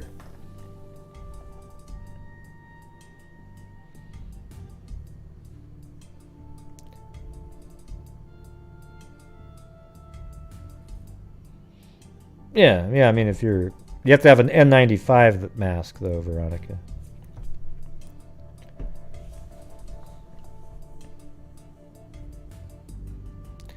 Well, they're just saying they might do boosters. They didn't say that. They're definitely needed at this point. Well, UK is probably getting them because they didn't get they got the one-shot thing, so they need one. But they're saying maybe 9 months to a year you'll need a booster with Moderna and Pfizer. Maybe. But shit, I'll be first in line, man. Just run right down there. Bam!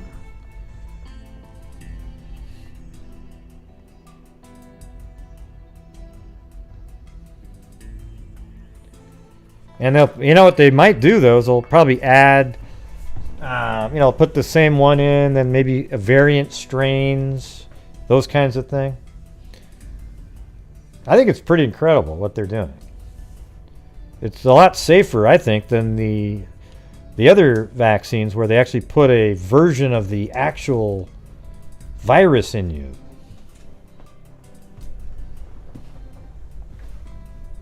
This has nothing to do with that. It just sort of shuts off a certain... It creates antibodies specifically targeted to some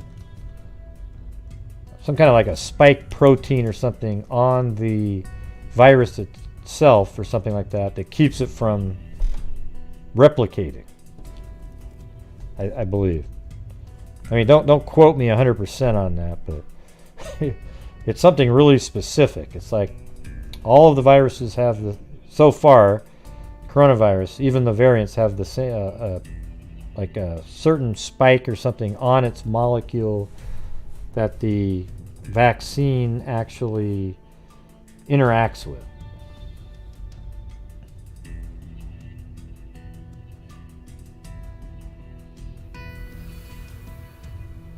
Yeah.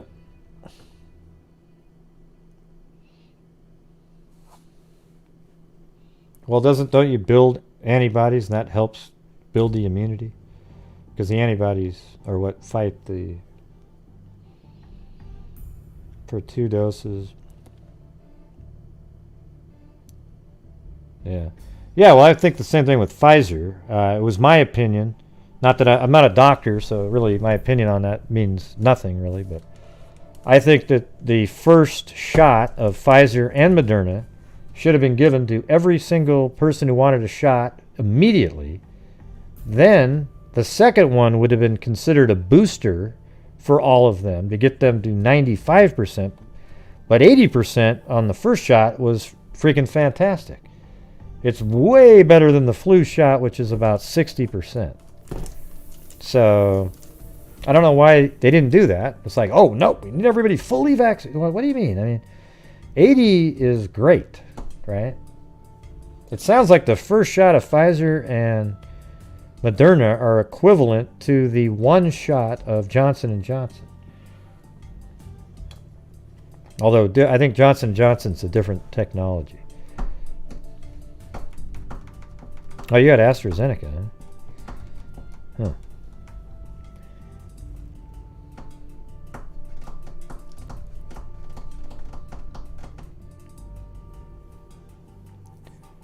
Yeah. I've got 1 week more to go to be 2 weeks after the second one.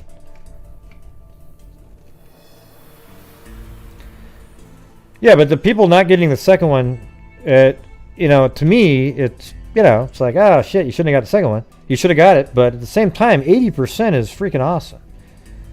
So it should have been where you get it, but everybody knows they get another one, but maybe in 2 or 3 months.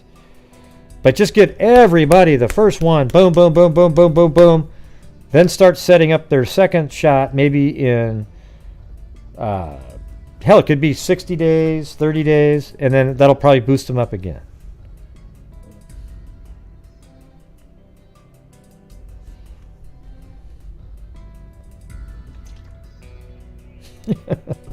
Yeah, right. Well, antibodies make it so you're immune, right? Yeah. If I had a choice, I'd have Pfizer, but yeah.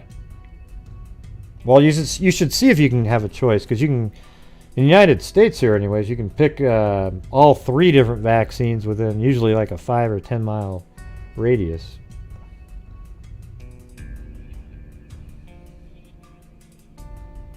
Now, Sarita's in Australia.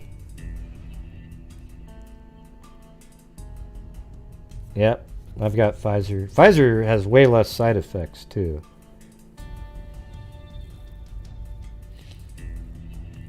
No, but I understand the complexity of it. Okay.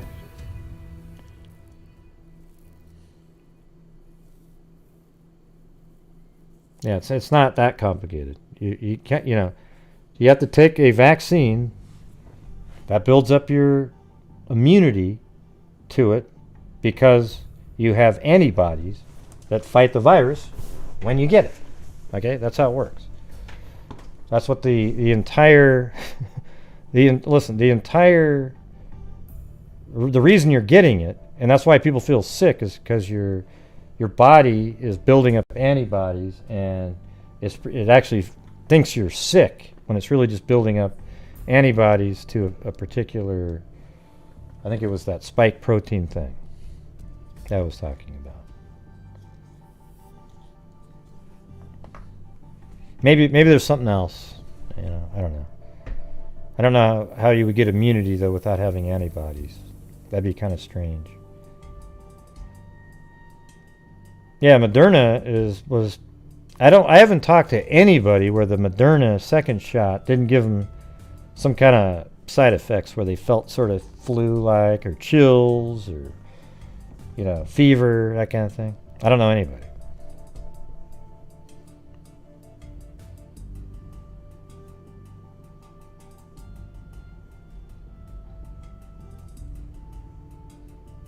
Why the second shots?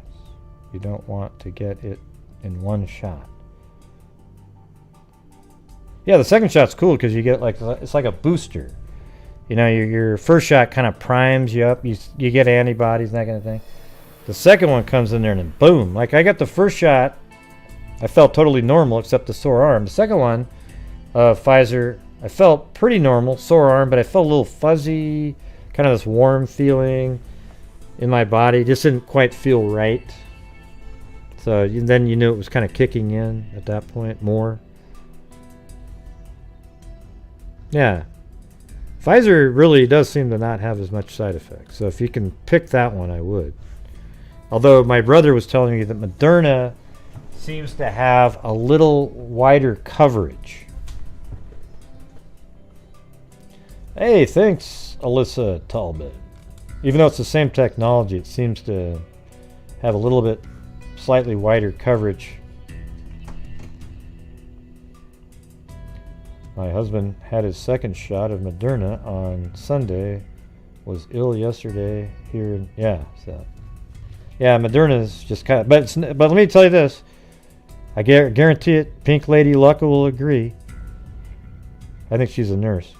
The side effects from no matter what shot you're getting here, or Moderna or Pfizer, they're not dangerous at all. You just feel crappy, but there's nothing dangerous about them. They're just, you feel like crap, and then sometimes 24 hours later, boom, it's as if a switch was turned off. You wake up and you feel totally normal. You know what I'm saying?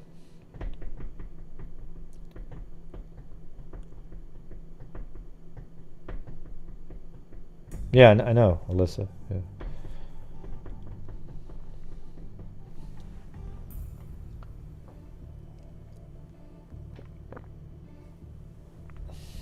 Huh? What does that mean? Yeah. And then, well, another thing too is it works too even without side effects. Like if you don't have side effects, it works just as good, or well, I guess is it. But if you do have side effects, in your brain, you know for sure that they were working. Right. Yes, I gave the shot of Moderna in a site in March, medical field, and no one has serious. Yeah, no, I had to wait 30 minutes though. You know what makes you feel weird after you get the shot? Is the fact that you're waiting for 15 or 30 minutes because something might happen.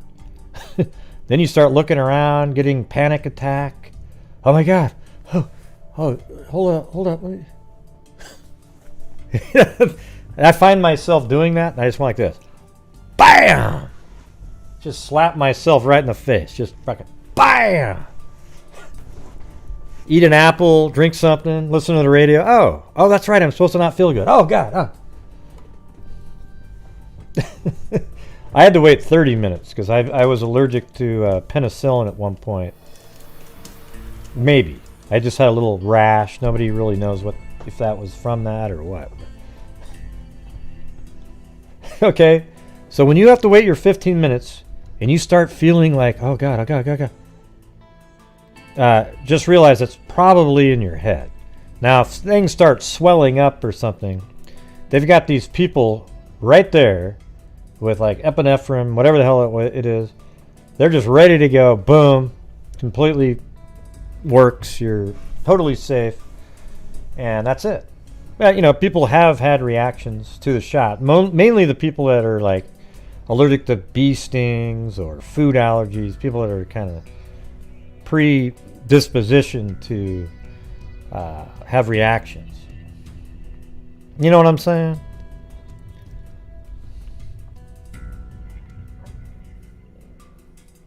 I wonder if getting the flu shot all the time makes it so you don't quite have as much reaction to this, even though it's not really the same type of vaccine. Maybe there's something to that. It'd be kind of an interesting study to see if individuals who get flu shots every year, if their symptoms on the second shot was bad. And you know what's weird is nobody gets the symptoms really much on the first shot. It's always the second shot of each one.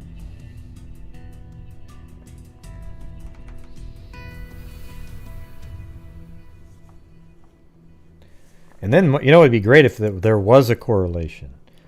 Then everybody's going to start getting their flu shots because they don't want the next booster to have any effect. Oh, you just saw the title? Well, we've already finished. You'll have to go back and watch it. We went over 4 doe cases in that county, and we're picking 1 or 2 of them for the identifier fund that we built up for Colleen Fitzpatrick on this channel. So far we'd have 3 cases. You know, the 61, and then maybe 2 of these. Maybe just 1 of these, though.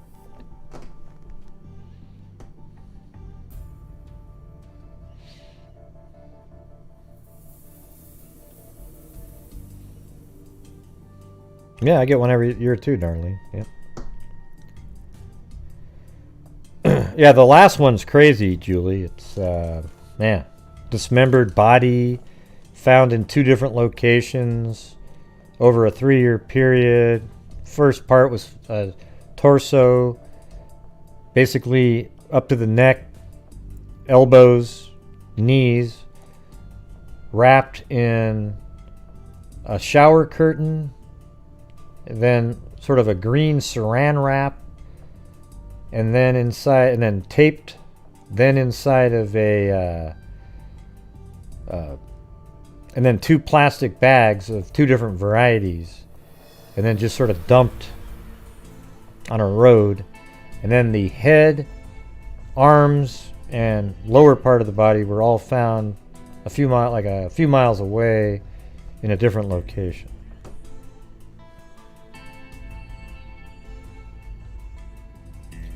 Received the shingles vaccine twice.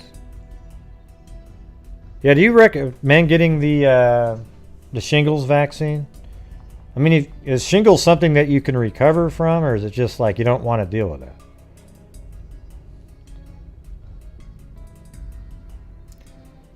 So you just have to get 2 shots, right? You get one, and then like 6 months later, you get the second one, right?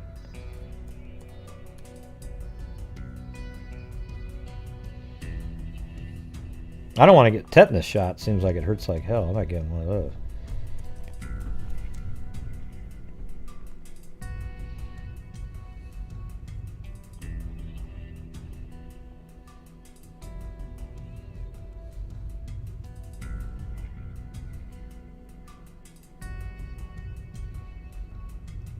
Oh yeah?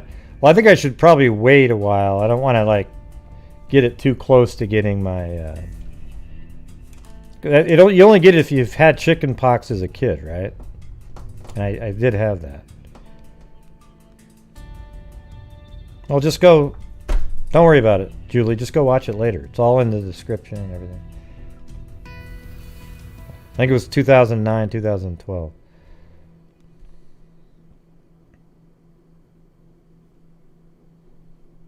Yeah.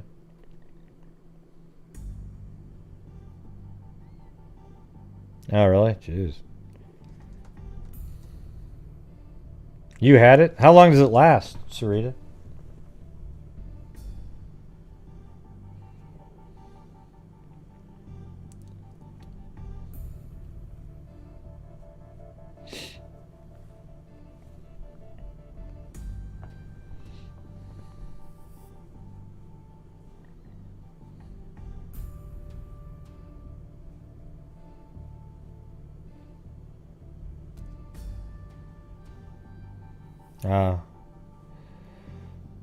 I don't know. I like to kind of keep the music that I play in the background just have for myself for the show, because I always see people copying it and putting it out on their shows.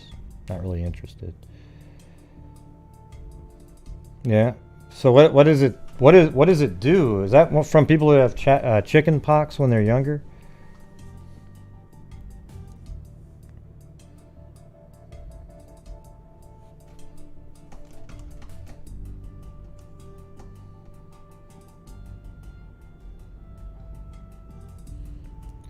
People can have pain for years after having shingles. Wow.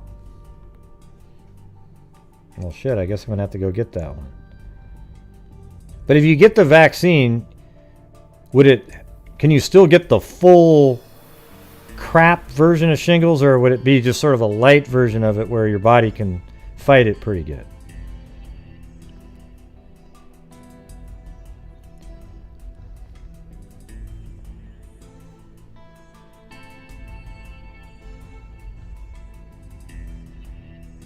Who are you talking to, Veronica? What do you mean?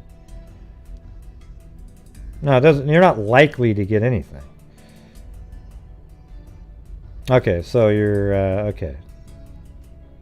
Awesome.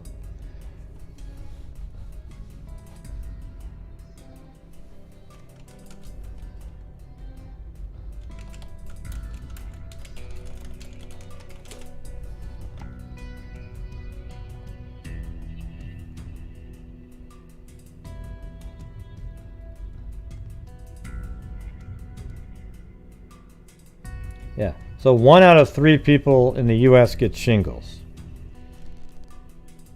But it increases as you get older.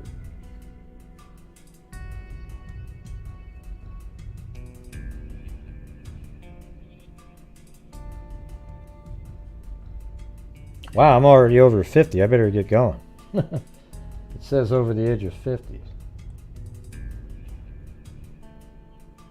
But if you recover from it, do you have immunity, or do you still need to get the vaccine after you got it?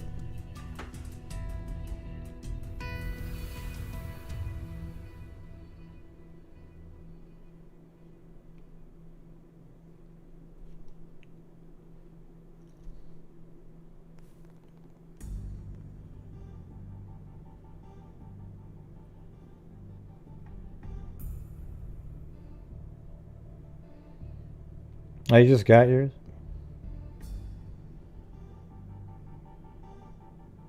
Wow, that's crazy, man. I'm gonna have to... How long? Maybe I should wait like in a month or so after you know, my body's kind of completely kicked in. Oh, really? Jesus. Sounds like horror stories there, Pink Lady Luck.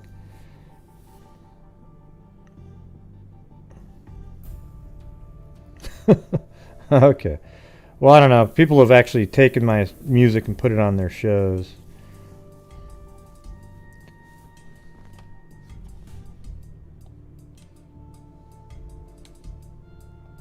I mean, it's happened. It's Kevin MacLeod music. Ah, hell, who cares? No, because it's not my... I don't own the music. Impact Prelude. Okay, that's the name of it. Impact Prelude, alright?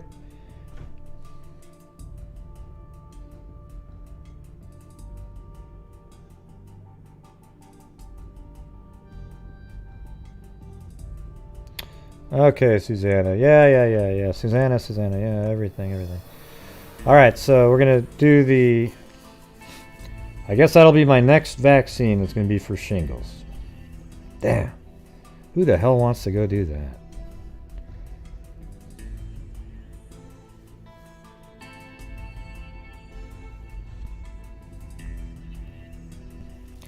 I don't know, Julie. What's more scary are the people that watch and think, wow, that's so great. You know, like people that watch Harvey Carroll for 2 seconds, who actually watch the garbage he puts out. Absolute lunatic fringe type stuff that law enforcement, ROLF, laughing their ass off, you know, rolling on the floor at the shit that he puts out. They go over there and go, good stuff, man. Really great. Now, who's ever listening right now that knows him, go ahead and tell him. I don't really give a damn. The clown puts out bullshit videos on me all the time, and nobody even challenges them on it. It's crazy. It's just, that's all he's got, though. That's all he's got. Oh, it said to get it at 60? Well, I'm going to get it now. I think I'm going to get it like in a month. Sound good, Pink Lady Luck? Month from now? Let the last vaccine kind of kick in a little bit. Hey, no, but hey, Jenny, what's the name of the like the artist that does Sayama? I got to bust that out at the end here. Come on, you know it. Something like Judd or something like that, or...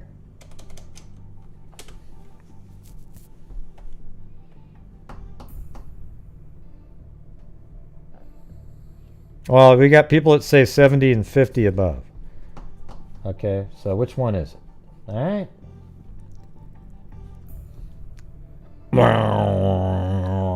That's how it starts.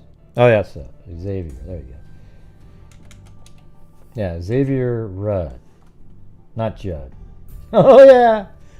Here we go, everybody. Oh.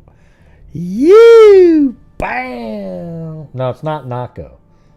Nako's the one that was on their guitar. Different artist.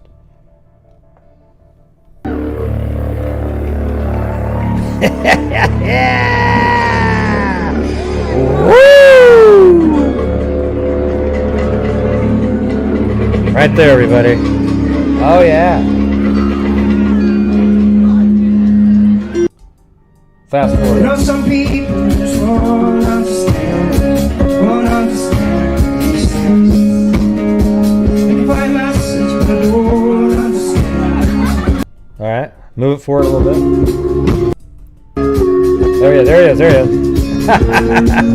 would hold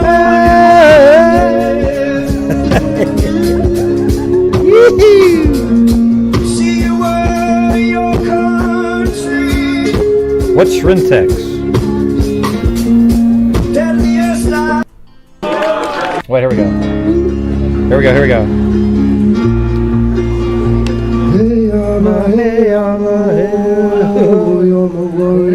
He's waving him in. Hey, Allah, hey, Allah, you're the warrior. Hey, Yama, hey, Yama,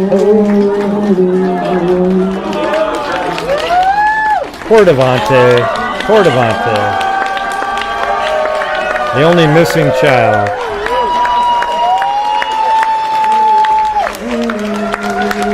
Okay. Shintex. All right. Hey, Yama, hey, Yama, ho, Yama, hey, Yama, hey, Yama, Here we go. We're going to kick it back in now.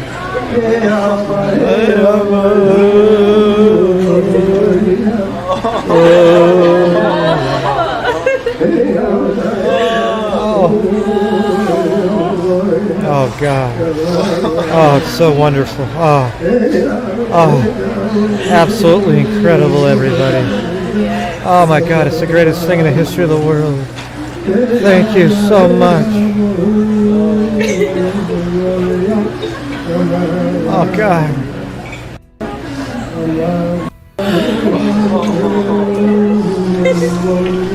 Here we go, here we go, here we go, here we go. We know, Jenny. We've already got it up.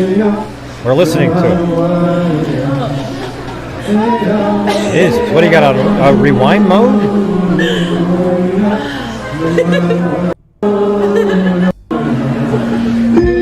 Oh yeah, here we go, here we go.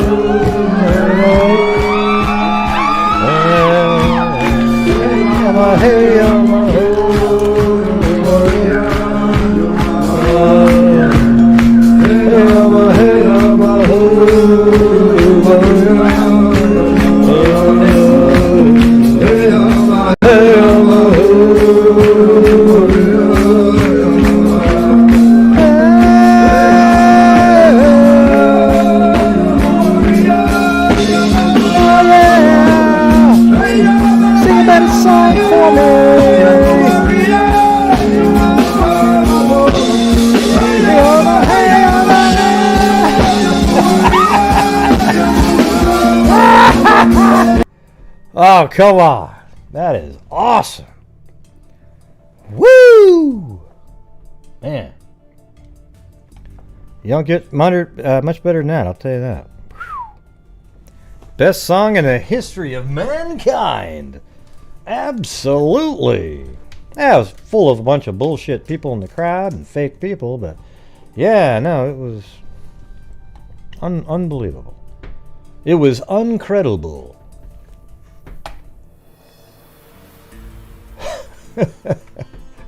It is a classic. It is a classic. All right, everybody, that's it for the show tonight. I hope you thought it was interesting early on that we did some vaccine talk. I think we all learned that we need to go get the shingles vaccine as quick as possible. We need to get that one, and we just need to keep on trucking to get the hell out of this pandemic. It's weird that we're alive during a true pandemic, like a really shitty thing. I remember thinking that, but last year in March, I was thinking, man, this is real. This is crazy. So, weird times. All right, everybody, thank you very much. Again, make sure you wear your mask, wash your hands, maintain your social distancing, get your vaccine, for God's sakes. And if you don't want to get your vaccine, do not try to convince one other soul not to take it. In fact, if you don't want to take the vaccine, keep it to yourself.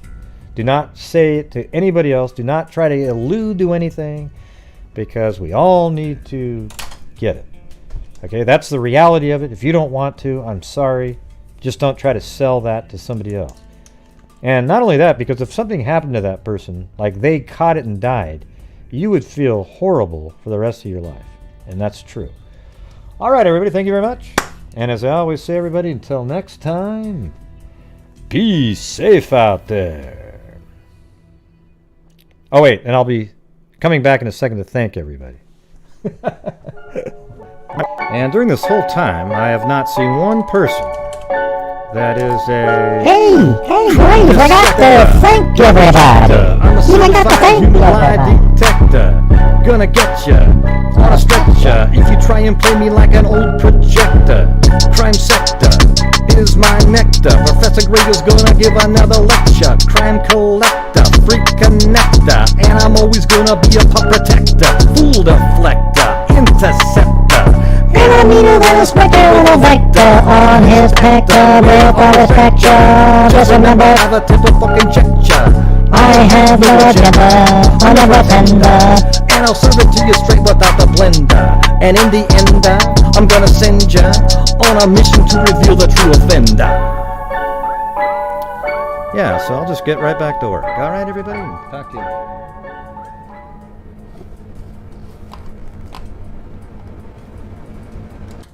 All right. Well, listen, I got to get back to the, hold on a second. Where is this? Right there and right there. No, not there. There. The live stream used to have all the super chats on it, but not anymore. All right. So thank you to Jessica Schubach. Maybe I'll do my voice, but the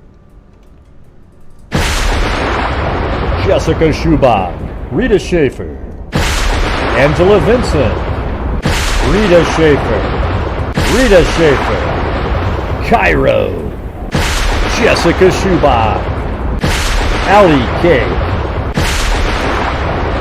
Hey, this is what I do, man. Let me do it. Ali writes. Angela Vincent, CC, Treva McCoy, Rhea Mazzarone, Lee D, The Hawk, Lee D, Sarita, Angela Vincent, Rita Schaefer, Rhea Mazzarone, Carolina Girl, Carolina T, Lori Fisher, Scott Holland, Michelle Nicholas, Kentucky Chick Guy, Joshua Long, The Hawk, Reviewed Popcorn, Lily Rose, Misty Gillis. Oh, thank you very much, Misty Gillis. Jenny Penny, Lee D, Zozo, Cindy Leon, Jessica Schubach, and Alyssa Tallman.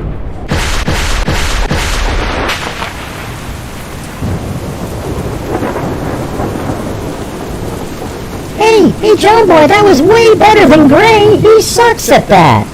Hey, that's really mean, Mary Lou. Why would you say I suck at it? I've been doing it for years. Well, because John Boy's doing it and he does it better than you. Wow, that's the first time I've ever heard you compliment John Boy. Hey? Yeah, that really was the first time you've ever complimented me. I know, but I thought I would do it tonight just to make you feel good. Oh, well, that's so... Wait a minute, just to make me feel good, so you weren't being truthful? Well, not really. Gray is better than you are. Gosh, you're so mean, Mary Lou. Gosh, Mary Lou, you're so... man. Nuts. Unreal, man. Unreal.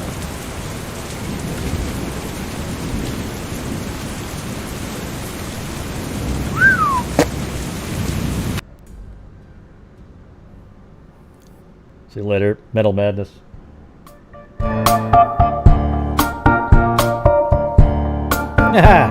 There's Colleen. Juju positive.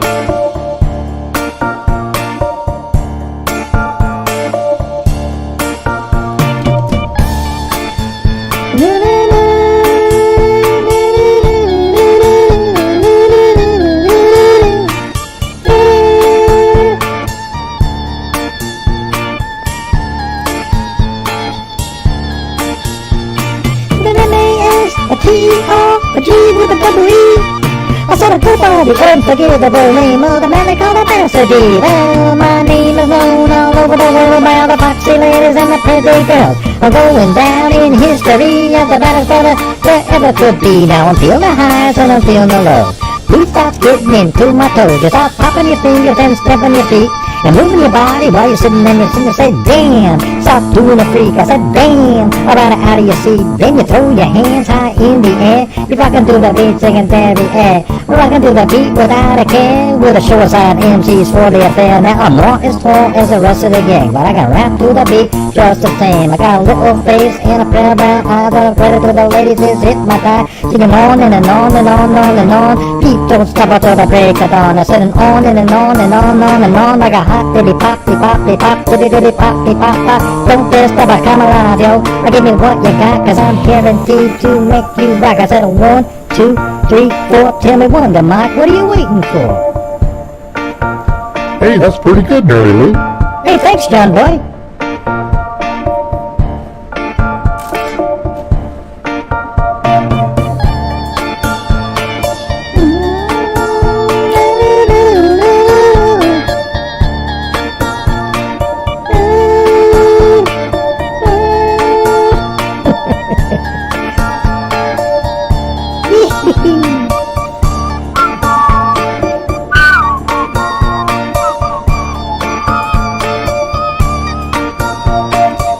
Diddy poppy pop, diddy poppy pop, don't feel stop and come alive, yo. Tell me what you got, cause I'm guaranteed to make you rock.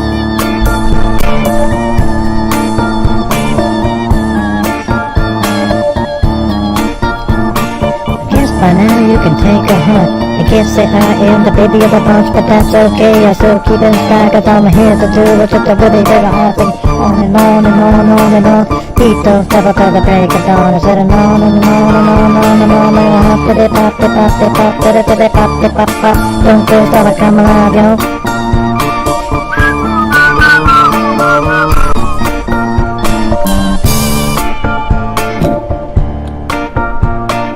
Off in an ocean liner, no one can rock the microphone finer. East Coast, South Carolina, love building it out now, Malvina.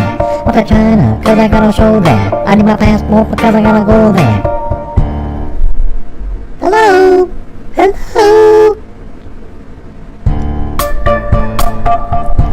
Why do you always say hello? Of course there's still people there. Well, the music stopped and I didn't know why, but it stops every single time. Mary Lou, every single show the music stops and you say hello. Why do you do that? What's a good point? I don't know. I don't know why I do that every single time. Good point there, John boy.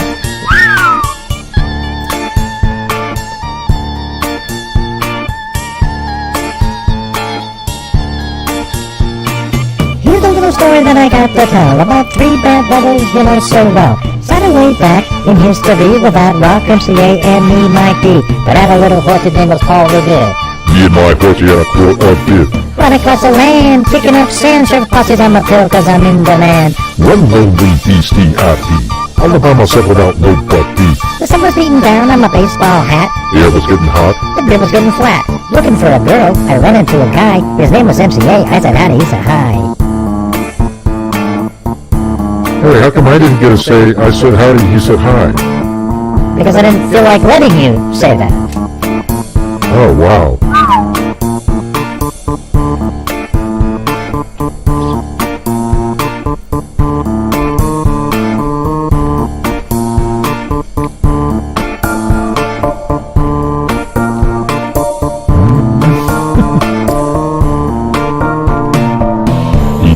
Story that's all I've ever heard. 40's on the run and then he's dying of thirst. A beer was in my hand. And he was on my tip. It's Rose, right. He asked me for a sip. He said, can I get some? I said, you can't get none. Had a toss of rum. Pulled out a shotgun. Liquor on the drawer. I thought it'd be dead. He put the gun to my head and this is what he said. Hey, I'm I got a license to kill. But you know what time it is, it's time to get killed. What do we have here? An outlaw in his beer. I understand, you understand. I'll make myself clear. You know what, John boy? I don't like it when you rap with me. You know, How come, Mary Lou? You made Whee!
Yes, everybody. Thank you for the show. We'll see you guys tomorrow. Be safe out there.